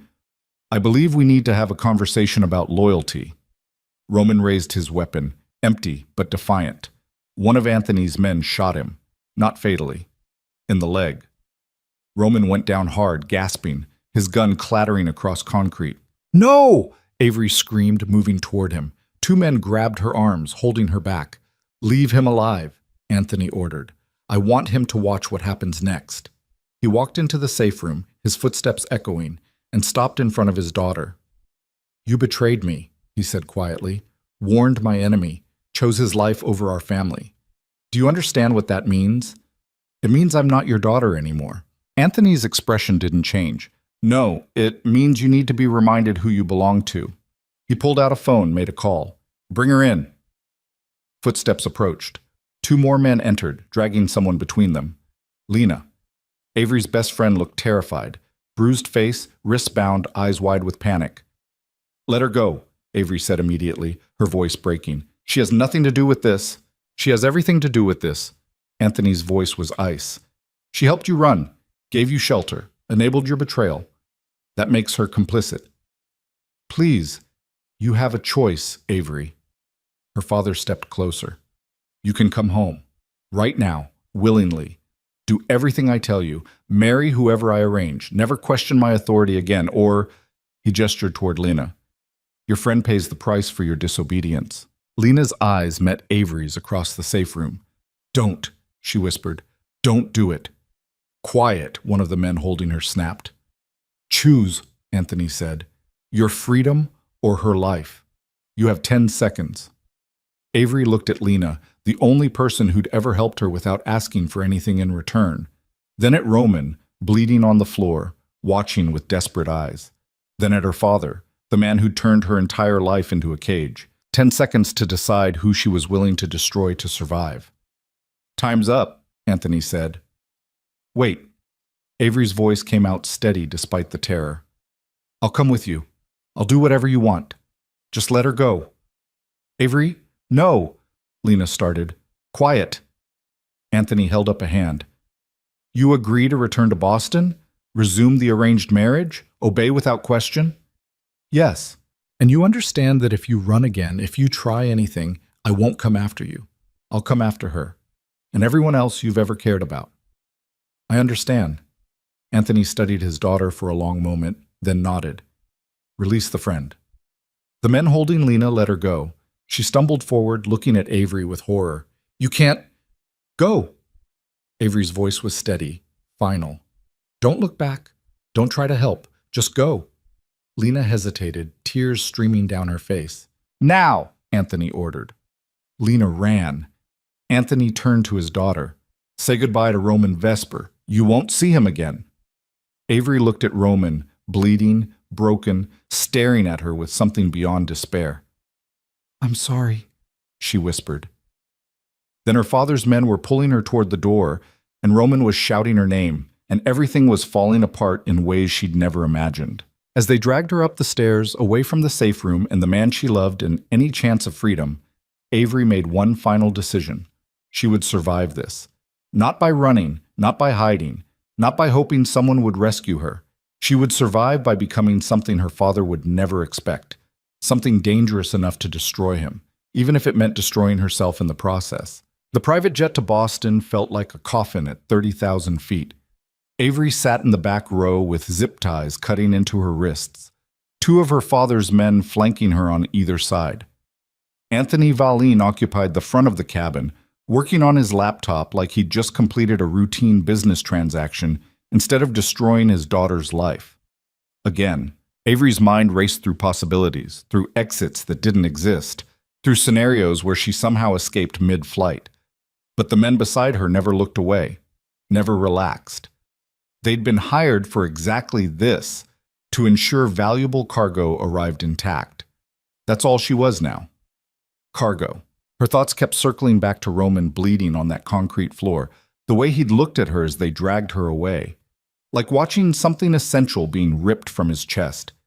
She wondered if he was still alive, wondered if her father's men had finished him after she left, wondered if the last thing she'd said to him would be an apology instead of, no. She couldn't think about that. Couldn't afford to let grief paralyze her. Survival first, everything else later. The plane landed at a private airfield outside Boston just after midnight. Rain hammered the tarmac as they hustled Avery into a waiting SUV with tinted windows. The city passed in blurred streaks of light and darkness.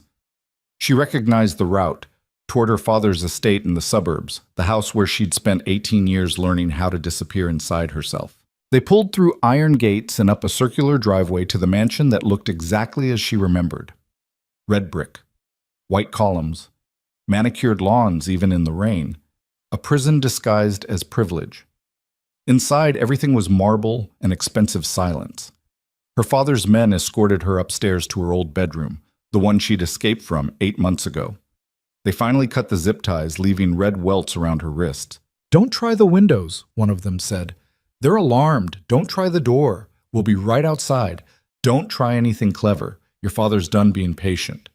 They left, locking the door from the outside. Avery stood in the center of the room, her hands shaking, her breath coming in short gasps.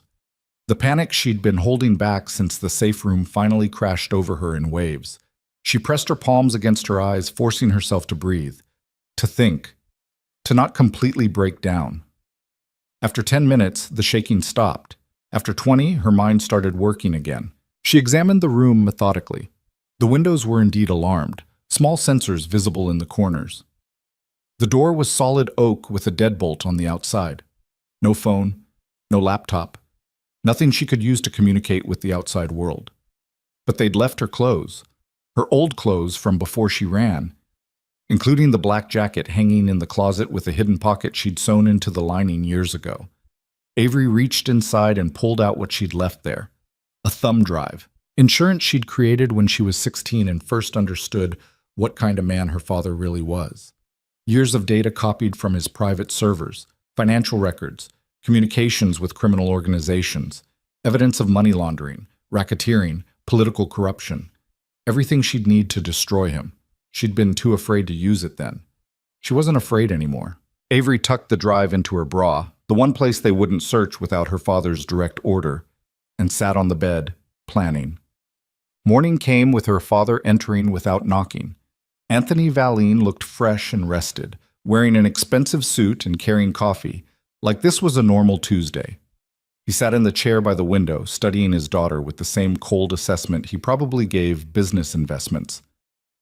"You look terrible," he observed. "You kidnapped me and shot the man I love. Forgive me for not looking refreshed. Roman Vesper's alive." Anthony took a slow sip of coffee. "For now. Marcus pulled him out before my men could finish the job. Apparently his father still has some loyalty left, though I imagine that won't last long once he realizes his son's weakness nearly cost him everything." Relief and terror hit Avery simultaneously. Roman was alive, but barely, and still in danger. "What do you want from me?" she asked quietly. "The same thing I've always wanted. Obedience, compliance. For you to understand your role in this family and fulfill it without drama. My role is property. Your role is leverage." Anthony set his coffee down. "You're intelligent, Avery. You've always been intelligent. So stop pretending you don't understand how this works. We're not a normal family. We're a criminal organization. And in criminal organizations, every member serves a purpose. Mine is leadership. Yours is strategic alliance. Through forced marriage. Through advantageous marriage. There's a difference. Not to me." Anthony's expression hardened. "Then let me make the stakes clear. Victor Sarin is still very much interested in acquiring both you and the Vesper territory. If I can't deliver you married to Roman Vesper, I'll deliver you to Sarin instead. He's offered significantly more for you anyway. The only reason I haven't taken his deal is that the Vesper alliance was cleaner, less violent. So I get to choose which monster owns me. Yes, that's exactly the choice." He leaned forward. "You can marry Roman Vesper in 6 weeks and maintain some degree of autonomy within that arrangement.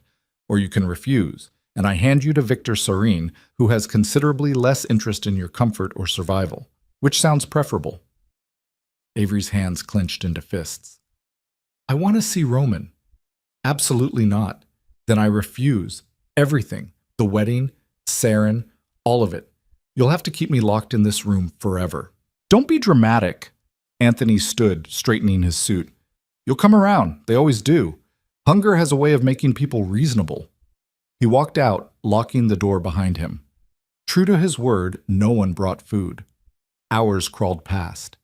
Avery's stomach cramped with hunger. Her mouth went dry. She tried the water in the bathroom sink, but even that had been shut off. This was the punishment, the breaking. Her father had done this before.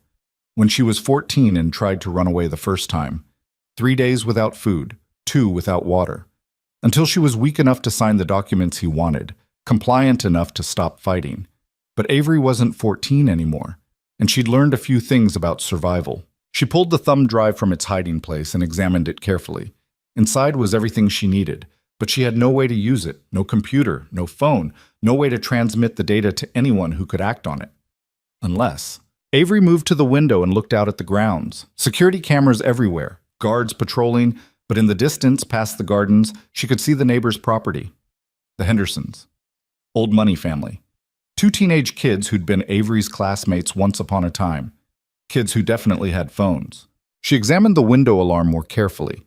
Standard magnetic sensor, the kind that triggered when the circuit broke. But if she could bridge the circuit while opening the window, keep the magnetic connection intact, the alarm wouldn't sound. Avery pulled a wire hanger from the closet and carefully bent it into shape. It took 40 minutes of trial and error, her hands shaking from hunger and adrenaline. But finally, she managed to position the wire so the magnetic connection held, even as she slid the window open an inch. No alarm. She opened it wider. Still nothing. The drop to the ground was 20 feet, enough to break bones if she landed wrong. But there was a drain pipe running down the side of the house just within reach. Avery didn't let herself think about it. Just climbed through the window, gripped the drain pipe, and started descending. Her arms screamed. Her hands slipped on wet metal. Halfway down, the pipe shifted, pulling away from the wall slightly. She dropped the last 8 feet, hitting the ground hard. Pain shot through her ankle. She bit down on a scream and forced herself upright. Then she ran, across the dark lawn, staying low, avoiding the security lights. Her ankle throbbed with every step, but she didn't stop. Couldn't stop. She reached the hedge line, separating her father's property from the Hendersons, and squeezed through. The Henderson house was dark except for one upstairs window. Avery grabbed a handful of gravel from the driveway and threw it at the glass. Nothing. She threw more. Finally, the window opened. A teenage girl looked out. Emma Henderson, now 17, wearing pajamas and looking confused. "Avery?" Emma whispered. "What the hell? I need your phone, please. It's an emergency." "Are you okay?" "You look... Please, Emma. Right now." Something in Avery's voice must have convinced her. Emma disappeared and returned a minute later, creeping downstairs to open the back door. She handed Avery her phone without another question. "Thank you," Avery breathed. "I'll explain everything later, I promise." She limped back toward the hedge line, already dialing. The number she'd memorized from the files on the thumb drive. The FBI field office in Boston, the agent her father had been carefully avoiding for years. It rang twice before a tired voice answered. "Agent Morrison. My name is Avery Valine." The words came out rushed, desperate. "My father is Anthony Valine. I have evidence of racketeering, money laundering, and conspiracy to commit murder. Multiple murders, including an attempted hit on Roman Vesper that happened less than 12 hours ago." Silence on the other end. Then, "Where are you right now?" "His estate, outside Boston. But I can't stay on long. He'll realize I'm gone." "Can you get the evidence to us?" "It's digital, on a thumb drive, but I need protection first. Witness protection. For me and for..." Her voice caught. "For Roman Vesper. He's in Chicago, injured. My father's men tried to kill him." "Ms. Valine, if what you're saying is true, it's true. All of it. And there's more. Victor Sarin, he's planning something at the wedding. My father's helping him. It's all in the files." "What wedding?" "Mine." Avery's laugh came out broken. "They're planning to kill Roman Vesper at our wedding. Use it as cover for a territorial takeover. But if you move fast enough, if you can get warrants and move on both organizations simultaneously, we'll need the evidence first. Then meet me." Avery gave him an address. A coffee shop in Cambridge she remembered from college. Public. Safe. 2 hours. I'll have everything you need. "Miss Valine." 2 hours, Agent Morrison. "And bring protection, because if my father finds me before then, I'm dead." She hung up and limped back toward Emma's house to return the phone. But before she reached the door, hands grabbed her from behind. Her father's men. They must have been watching the property lines. Must have caught her on camera. One of them wrapped a hand around her mouth before she could scream. The other grabbed her injured ankle, sending white-hot pain shooting through her leg. They dragged her back across the lawn toward the house. Anthony Valine waited on the back terrace, his expression carved from ice. "I'm disappointed, Avery. I really thought 3 days would be enough to break you. Apparently, I underestimated your stubbornness." They forced her to her knees in front of him. Her ankle screamed, her whole body shook. "Who did you call?" Anthony asked calmly. "No one." He backhanded her. The impact snapped her head sideways, blood filling her mouth. "Who did you call?" "No one," she repeated through split lips. Anthony pulled out his phone, made a call. "Check the neighboring properties, find out if any phones were used in the last 10 minutes. If anyone helped her, bring them here." "No!" Avery lunged forward, but the men held her down.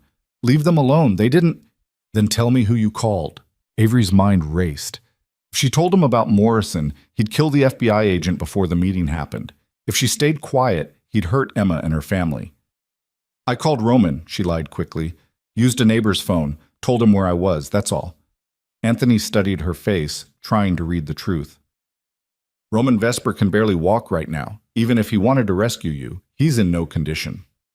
"Then I guess it was a wasted call." He stared at her for another long moment, then nodded to his men. "Lock her in the basement. No windows, no light, and definitely no food until the wedding." "The wedding's in 6 weeks. Not anymore." Anthony's smile was cruel. "It's tomorrow. I've moved the timeline up. You and Roman Vesper will be married in a private ceremony with minimal witnesses. Then I'll decide whether to keep you alive afterward." Terror flooded Avery's system. "Roman will never agree." "Roman will do exactly what I tell him if he wants you to survive the next 24 hours. Anthony turned away, dismissing her. "Take her downstairs, and if she tries to escape again, break her legs. She doesn't need to walk down the aisle. She just needs to say, 'I do.'" They dragged Avery into the house, through the kitchen, downstairs that led to a wine cellar that had been converted into something darker. A cell. Concrete walls. Steel door. No light except what leaked in from the hallway before they slammed the door shut. Total darkness. Avery collapsed against the wall, her body shaking, tears streaming down her face. Her ankle throbbed. Her mouth tasted like blood. And somewhere in Chicago, Roman was probably getting the same ultimatum. Marry her tomorrow or she dies. She'd tried to save them both and failed catastrophically. Unless Morrison moved fast enough, unless the FBI could get warrants and mobilize before the wedding, unless— The door opened. A figure stepped into the cell. For a moment, backlit by hallway light, Avery couldn't see who it was. Then the door closed and a flashlight clicked on.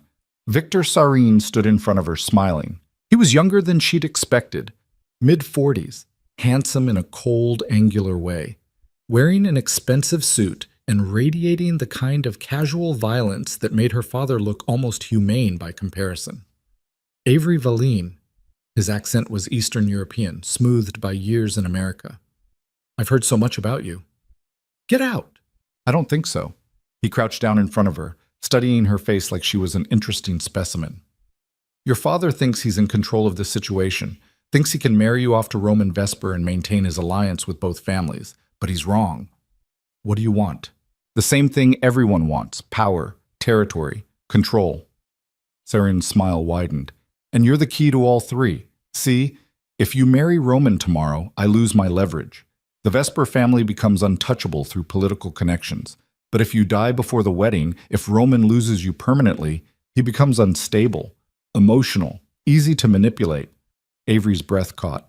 "You're going to kill me." "Eventually. But first, I'm going to use you." He pulled out a phone, started recording. "You're going to make a video for Roman. Tell him you love him. Tell him you're sorry for everything. Tell him goodbye. And then tomorrow morning, right before the wedding, I'm going to send him that video along with proof that you're dead. The grief will destroy his judgment, and in that moment of weakness, I'll take everything he has. He'll kill you. He'll try." Saren shrugged. "But grief makes people sloppy, and I've never been sloppy." He held up the phone, started recording. "Say hello to Roman, Avery. Make it good. This is the last time he'll ever hear your voice." Avery stared into the camera lens, her mind racing through options that didn't exist. If she refused, Saren would torture her until she complied. If she cooperated, she'd be giving Roman exactly the kind of emotional devastation Saren wanted. Either way, she was dead. Unless an idea formed. Desperate, insane, maybe just crazy enough to work. Avery looked into the camera and spoke directly to Roman, her voice steady despite the terror. Roman, if you're watching this, I need you to listen carefully. Remember Charleston. Remember the night we talked about the one thing I was always afraid of. The thing I told you I could never survive? She paused, letting the words sink in. You said I was wrong. You said I was stronger than I believed, that I could survive anything, and you were right. Another pause. So don't come for me. Don't let grief make you reckless. Don't give them what they want. Just remember what I told you that night.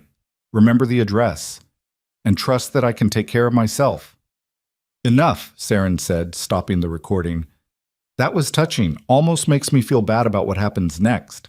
Do whatever you want to me, Avery said quietly, but you already lost. Because Roman's smarter than you think, and he'll understand what I just told him. What did you tell him? Something you'll never figure out. She met Saren's eyes without flinching. Because you're not smart enough to know when someone's playing you. Saren's expression darkened. He grabbed her jaw, squeezing hard enough to bruise. You think you're clever? You think some coded message is going to save you? I think you're scared. Avery's voice stayed steady, even as pain radiated through her face. Because you're standing in this basement threatening a woman you could kill right now, but you haven't, which means you still need me alive. And that makes me dangerous. Saren shoved her away, standing up. Your father was right about one thing. You are stubborn. He headed toward the door, then looked back. Enjoy your last night alive, Avery. Tomorrow morning you become bait one final time, and then you become nothing. The door slammed shut. Darkness swallowed everything again. But in that darkness, Avery smiled. Because she'd just done something Saren would never expect. She'd told Roman exactly where to find Agent Morrison. The address wasn't random. It was the coffee shop in Cambridge where she'd arranged to meet the FBI. The thing she was always afraid of wasn't death or imprisonment. It was betraying Roman a second time. And the strength he'd told her she had was the courage to destroy both their fathers before it was too late. Roman would figure it out. He had to. Because if he didn't, if he couldn't decode the message and get to Morrison before the wedding, then Saren was right. She'd be dead by morning, and the war would be lost before it even started. Avery pressed her back against the cold concrete wall, closed her eyes, and started counting seconds. Somewhere in Chicago, Roman was getting that video. Somewhere in Boston, Agent Morrison was waiting for evidence that might never arrive. And somewhere in this basement, time was running out. The wedding was in 12 hours. And Avery Valine had just bet both their lives on Roman being smart enough to understand a coded message delivered at gunpoint in a hostage video. Either he'd figure it out and save them both, or she'd die in this basement, and Roman would walk into Saren's trap thinking grief was the only thing left worth feeling. The concrete was cold against her spine. Her ankle throbbed. Her mouth still tasted like blood. But her mind was clear. And for the first time since her father dragged her back to Boston, Avery felt something besides fear. She felt dangerous. Not because she had weapons or power or control, but because she finally understood something her father and Saren would never comprehend. The most dangerous person in any room isn't the one with the most power. It's the one with nothing left to lose. And Avery Valine had just lost everything, which meant she was about to become someone even she didn't recognize. Someone capable of burning down empires. Someone who could stand in the ashes afterward and not even feel the heat. Someone who could look Roman Vesper in the eyes tomorrow and either save his life or watch him die trying to save hers.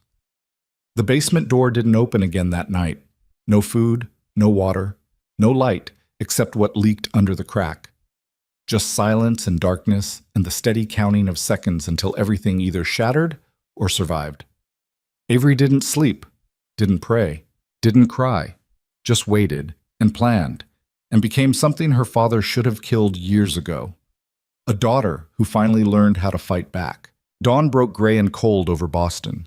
Avery heard footsteps upstairs around 6 a.m, heavy boots, multiple people moving with purpose, her father's voice giving orders. Something about the ceremony starting at 10, about moving her upstairs to prepare, about making sure she looked presentable for photographs, like this was a real wedding instead of an execution dressed in white. The basement door opened. Two men descended, pulling Avery to her feet without gentleness. Her ankle screamed, but she bit down on the pain, refusing to give them the satisfaction of hearing her cry out. They dragged her upstairs into blinding morning light. Her eyes watered. Her body felt weak from dehydration and hunger. But her mind stayed sharp, focused on one single question. Had Roman figured it out? They took her to her old bedroom where a wedding dress hung waiting. White silk, elegant, expensive. Everything a bride should want. Avery stared at it with something close to hatred. A woman she didn't recognize entered carrying makeup and styling tools. Professional, efficient. The kind hired to make damaged goods look pristine for important occasions. "You have 2 hours," the woman said without emotion. "Try to cooperate. It'll go easier." Avery cooperated because fighting would waste energy she needed for what came next. She let them wash her face, cover the bruises with makeup, style her hair into something beautiful. She put on the dress when ordered, standing still while they zipped it up the back. In the mirror, she looked like someone else entirely. A bride? A victim. A ghost wearing white. At 9:45, her father entered. Anthony Valine wore a tuxedo and cold satisfaction. He studied his daughter with the same expression he probably used to evaluate successful business transactions. "You clean up well," he said. "Go to hell." "After you." He gestured toward the door. "The guests are waiting. Small ceremony. Just family and necessary witnesses. Roman arrived an hour ago with his father. He looks worse than you do, if that makes you feel better." Avery's chest tightened. "You're really going through with this?" "Of course. The arrangement serves everyone's interests. Except yours, perhaps. But your interests stopped mattering the moment you betrayed me." He moved closer, his voice dropping. "Understand something, Avery. I gave you chances. Multiple chances. To comply. To accept your role, to stop fighting. And you refused every single one. So whatever happens after you say I do today, whatever Victor Sarin has planned, you brought it on yourself." "Sarin's going to kill me." "Probably." Anthony's expression didn't change. "But that's no longer my problem. I'm delivering you to Roman Vesper as promised. What happens afterward is between you, your husband, and whatever deals have been made without my knowledge." "You're selling me out. I'm cutting my losses." He opened the door. "Now walk, smile for the cameras, and try not to embarrass me one final time." Avery walked. Down the stairs, through the foyer, toward the back garden where they'd set up the ceremony. Her legs felt numb. Her heart hammered against her ribs. Every instinct screamed to run, but there was nowhere left to go. The garden had been transformed into something coldly beautiful. White chairs arranged in neat rows. Flower arrangements that probably cost more than most people's rent. A small arch covered in roses where a justice of the peace waited with a leather-bound book. And standing at the altar, dressed in black despite the bullet wound in his leg, was Roman Vesper. He looked like he'd aged 10 years in 3 days. His face was pale. His jaw was tight. His eyes, when they found hers, carried something beyond grief. Desperation. Marcus Vesper stood beside his son, expression unreadable. A handful of other witnesses filled the front rows, lawyers, advisors, people who existed to make this transaction legally binding. And in the back corner, partially hidden behind other guests, Victor Sarin watched with a smile that promised violence. Avery's father walked her down the aisle with his hand clamped around her elbow, like she might bolt at any second. When they reached the altar, he transferred her hand to Roman's without ceremony. Roman's grip was tight, trembling slightly. "Did you understand?" Avery whispered urgently. "Not here," Roman murmured back, his eyes flicking toward Sarin. The justice of the peace cleared his throat and began the ceremony. Standard words about love and commitment and choosing each other, words that felt obscene given the circumstances. Avery barely heard them. Her focus was split between Roman's face and the back corner where Sarin sat radiating menace. "Do you, Roman Vesper, take Avery Valine to be your lawfully wedded wife?" Roman's jaw worked. His eyes stayed locked on Avery's. "I do." "And do you, Avery Valine, take Roman Vesper to be your lawfully wedded husband?" Avery opened her mouth. Before she could speak, glass shattered. Federal agents crashed through the garden doors, weapons raised, vests marked FBI in stark white letters. Agent Morrison led the charge, his voice cutting through the sudden chaos. "Nobody move! Anthony Valine, Victor Sarine, you're both under arrest!" Everything exploded at once. Saren's men pulled weapons. Marcus Vesper's security drew in response. Guests screamed and dove for cover. Anthony Valine grabbed for his daughter, but Roman yanked Avery behind him, shielding her with his body. "Get down!" Morrison shouted. Gunfire erupted. Roman pulled Avery to the ground, covering her completely. Bullets shredded the flower arch above them. Wood splinters rained down. Someone screamed. Bodies hit the ground, some diving for cover, others not getting up again. Through the chaos, Avery saw her father running toward the house, saw Saren pulling a weapon and firing at the advancing agents, saw Marcus Vesper shouting orders while his men returned fire.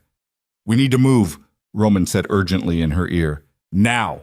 He hauled her upright, and they ran, crouched low, moving toward the garden's far wall while bullets tore through the air around them. Avery's wedding dress snagged on chairs and flowers. Her ankle nearly gave out twice. But Roman held her up, his grip iron hard despite his own injury. They made it to the wall. Roman boosted Avery over first, then followed, landing hard on his wounded leg with a gasp of pain. On the other side, they found themselves in the neighbor's yard. The Hendersons' property. Empty. Safe. Behind them, the gunfire continued. "The thumb drive," Roman said, breathing hard. "Do you still have it?" Avery reached into her bra and pulled it out. "I gave Morrison the address.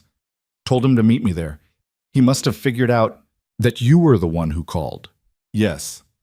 Roman's expression was grim.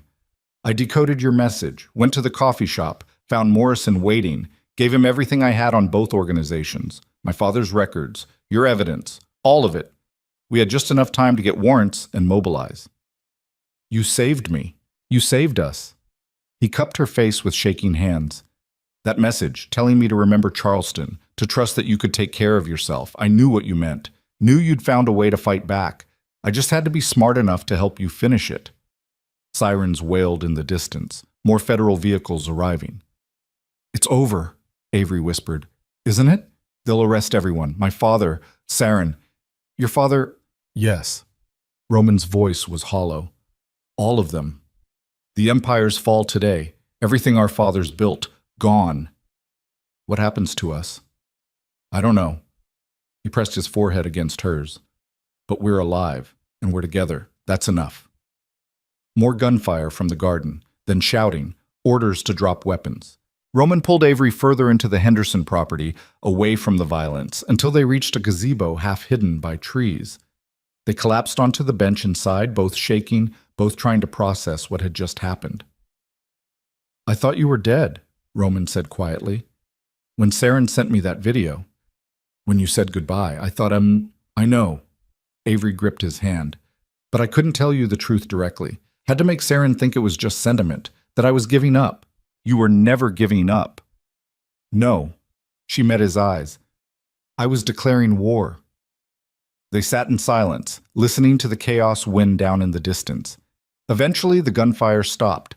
The shouting became organized, professional.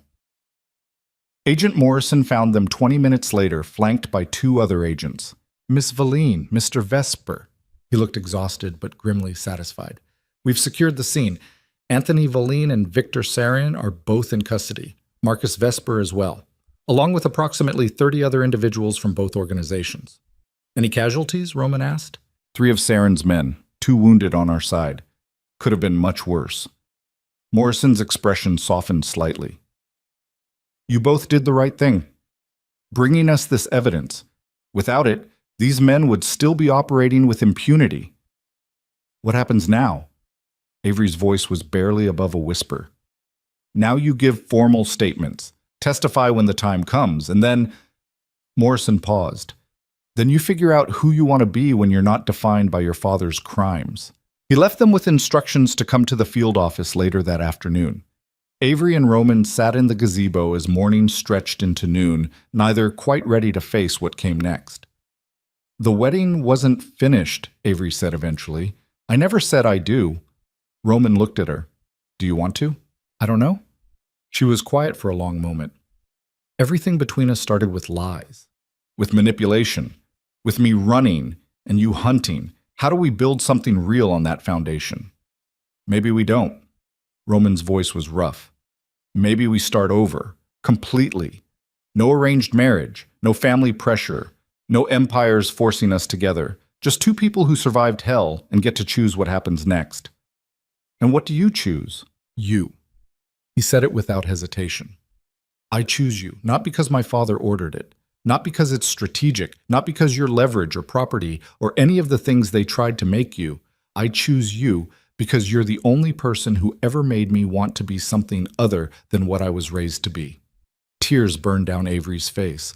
Roman, but I won't force that choice on you. He took her hand gently. You deserve freedom. Real freedom. The kind where you wake up every morning and decide who you want to be without anyone controlling that decision. So if you want to walk away from me, from all of this, I'll understand. I'll let you go. For real this time. No hunting, no following, just freedom. Avery looked at the man beside her. The man who'd lied to her face for months, who'd dragged her into nightmares, who'd also saved her life, protected her, given her the tools to fight back when no one else believed she could. I don't want to walk away, she said quietly. But I can't marry you. Not like this. Not with everything still raw and broken between us. I know. I need time to figure out who I am when I'm not running, when I'm not someone's daughter or someone's target. I need to stand on my own first. How much time? I don't know, maybe months, maybe longer. She met his eyes. Can you wait that long? Without expectations? Without pressure? Just wait? Roman was quiet for a moment, then, yes, I can wait, as long as it takes. Why? Because you're worth waiting for. He brought her hand to his lips, kissed her knuckles gently. And because for the first time in my life, I want to do something that's not about strategy or power or control. I want to do something that's just about love, even if that means standing still while you figure things out. Avery started crying in earnest then, not from grief or fear, but from something she couldn't quite name. Relief, maybe, or hope, or the terrifying possibility that despite everything, they might actually survive this. The federal investigation took 6 months. Anthony Valine, Victor Sarin, and Marcus Vesper were all indicted on multiple charges: racketeering, conspiracy to commit murder, money laundering, political corruption. The trials would take years, but the evidence was overwhelming. The empires their fathers had spent decades building collapsed in a matter of weeks, Avery testified. So did Roman. They stood in courtrooms and recounted horrors they'd witnessed, crimes they'd uncovered, betrayals that had nearly killed them both. The media called it the biggest organized crime takedown in decades. Avery called it survival. Between court appearances, she moved into a small apartment in Cambridge. 1 bedroom, no security, no guards, no one telling her what to do or where to go. She took online courses in cybersecurity, built a freelance career under her own name, slowly learned what it felt like to wake up without panic. Roman did the same in Chicago. He restructured what remained of the Vesper holdings into legitimate security operations, cut away everything tainted by his father's violence, testified against the organization he'd once been groomed to lead. They talked on the phone twice a week, carefully, honestly, learning each other all over again without the lies. What are you doing today? Roman would ask. Taking a class. You? Meeting with lawyers, trying to dismantle 50 years of criminal infrastructure. How's that going? Slowly, but it's happening. Good. Long silences, but comfortable ones, the kind that didn't need filling. I miss you, Roman said once, about 3 months in. I miss you too, Avery admitted, but I'm not ready yet. I know, take your time. And he did. And he waited while Avery learned how to live without fear, while she built a life that belonged entirely to her, while she figured out who Avery Valine was when she wasn't running or hiding or fighting to survive. 8 months after the raid, Avery called Roman with a different kind of nervousness in her voice. I'm ready, she said. Ready for what? To see you, face to face, not as fugitives or hostages or people forced together by circumstance, just us. Silence on the other end. Then, when? This weekend? I'll come to Chicago, if that's okay. It's more than okay. Roman met her at the airport looking different than she remembered, less controlled, more genuine. He wore jeans and a plain shirt. His hair was slightly longer. His face carried lines that hadn't been there before, evidence of stress and trauma and rebuilding.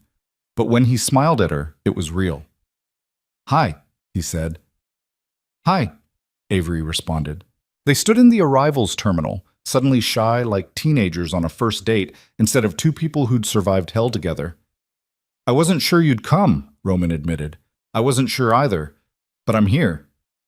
"How do you feel?" "Terrified," Avery said honestly, "but also hopeful," which is new. Roman drove her to a small apartment overlooking Lake Michigan. Not the mansion, not the estate, just a modest place with large windows and secondhand furniture and nothing that looked like wealth built on violence. "This is where you live?" Avery asked. "For now. I'm still figuring out what comes next." He set her bag down. "I got rid of everything connected to my father, the houses, the cars, the businesses. Started over with almost nothing." "How does that feel?" "Lighter." He met her eyes. "Scary, but lighter." They spent the weekend rediscovering each other, walking along the lakefront, cooking simple meals in his tiny kitchen, talking about things that mattered and things that didn't, learning how to exist together without crisis forcing their hands.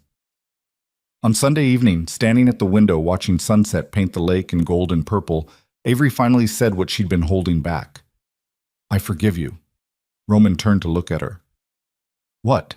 "For lying, for hunting me, for everything that happened in Charleston." Her voice was steady. "I forgive you.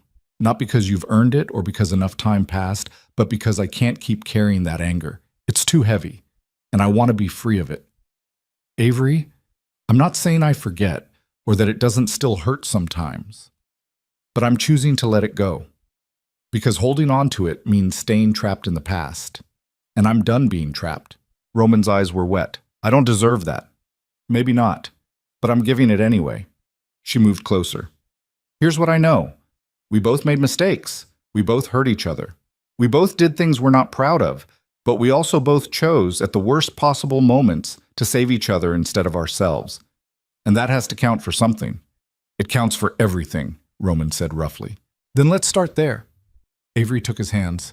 "Let's start with knowing we chose each other when it mattered most, and build forward from that instead of backward from the lies." "How do we do that?" "Slowly, honestly. Without pretending the past didn't happen, but also without letting it define everything." She paused. "I'm not ready to marry you, Roman. Maybe I won't be for a long time. Maybe I'll never want that kind of official binding, but I want to try. To see if we can be something real, something healthy, something that isn't built on fear or obligation." "I want that too." He pulled her close, resting his forehead against hers. More than anything. They kissed then, slow, careful, like something fragile being handled for the first time. And for the first time since Charleston, it felt like a beginning instead of an ending. 2 years later, Avery stood in a small office in downtown Chicago, watching her company logo appear on the screen. Valine Security Consulting. Her company. Built from nothing.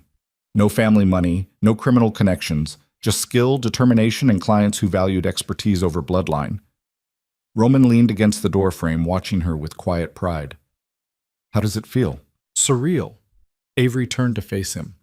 "A few years ago, I was running for my life.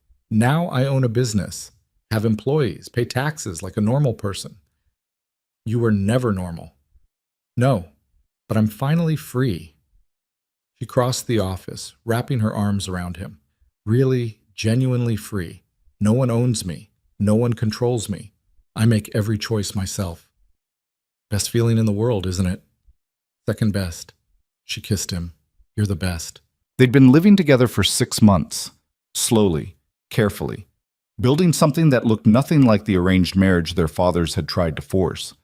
They fought sometimes, worked through old wounds, had conversations that hurt but needed saying, but they also laughed, made each other breakfast, fell asleep tangled together, built a life that was ordinary and imperfect and completely theirs.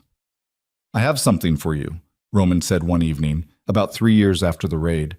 They were in their apartment, larger now, but still modest, cooking dinner together. Avery looked up from chopping vegetables. What is it? Roman pulled a small box from his pocket. Avery's breath caught.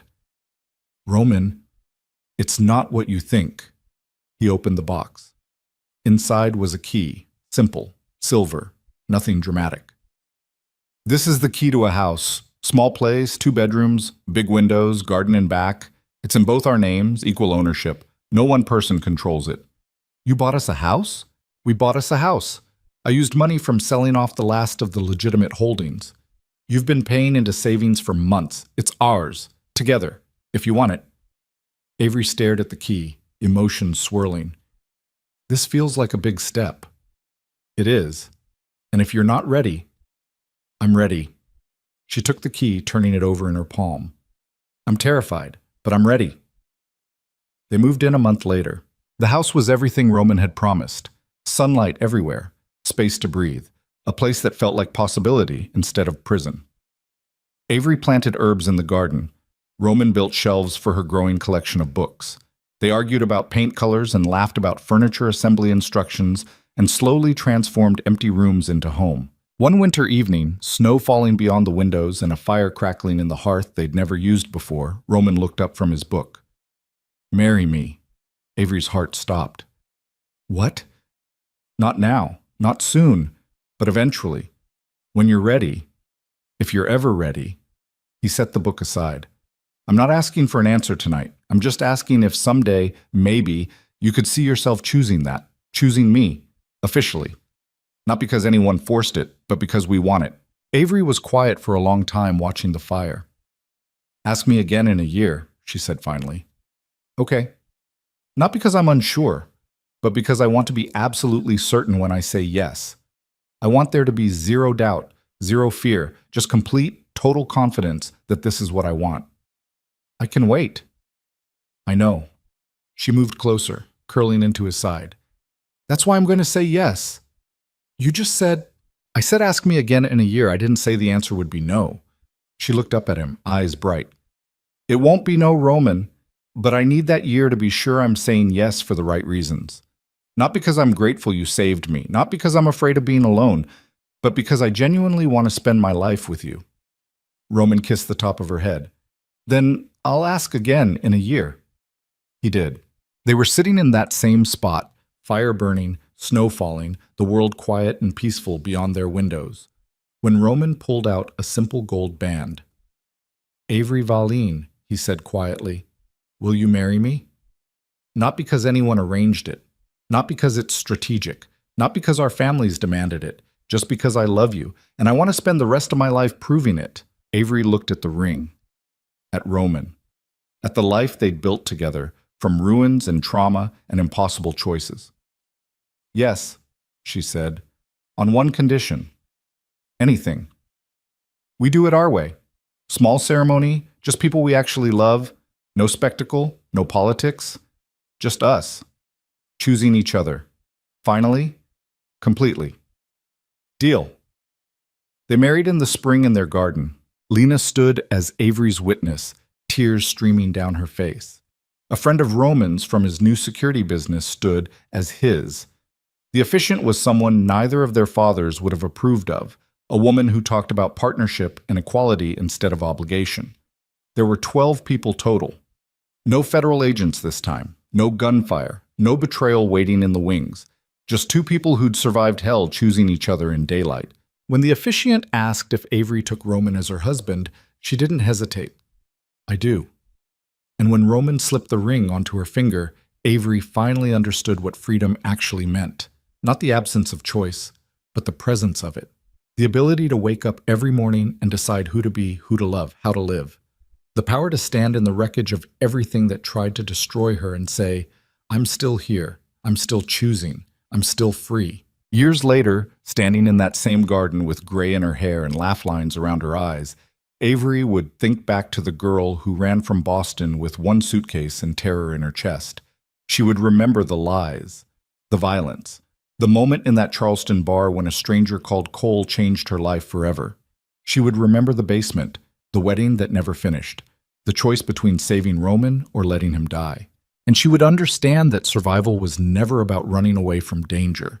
It was about running towards something worth fighting for. For Avery, that something was Roman. Not because he was perfect. He wasn't. They both carried scars that would never fully heal. Both had nightmares about basements and gunfire, and fathers who saw them as assets instead of people. But they had each other, and they had chosen that again and again. Through trauma and healing, through fear and hope, through every moment where walking away would have been easier than staying. They chose each other, not because they had to, because they wanted to. And in the end, that made all the difference. The garden was quiet now, just Avery and Roman standing in the spot where they'd married years ago, watching their rescue dog chase butterflies across the lawn. "Do you ever regret it?" Avery asked. "Giving up the empire, the power, everything your father built?" "Never." Roman pulled her close. "I'd give it all up again, every time, if it meant having this instead." "This isn't much. This is everything." He kissed her temple. "This is waking up without fear. This is knowing that the person beside me chose to be there. This is building something clean from ruins. That's worth more than any empire." Avery leaned into him, breathing in the scent of grass and spring flowers and possibility. "We survived," she said softly. "We did more than survive." Roman's voice was quiet, certain. "We won." And standing there in the garden they'd built together, in the life they'd chosen instead of inherited, Avery finally believed him. They had won. Not through violence or manipulation or playing the games their fathers taught them, but by refusing to play at all, by choosing love over power, freedom over control, each other over everything. And that, more than any arranged marriage, any criminal empire, any forced alliance, was worth fighting for, worth surviving for, worth living for. The afternoon sun painted everything gold. The dog barked happily. Somewhere inside the house, a timer went off signaling dinner was ready. Ordinary sounds. Normal life. The kind of life Avery Valine had once believed was impossible. But here it was. Hers. Theirs. Hard-won and battle-scarred and absolutely perfect. She took Roman's hand and they walked back toward the house together, leaving the garden and its ghosts behind. Because the past was finished, and the future, for the first time, belonged entirely to them.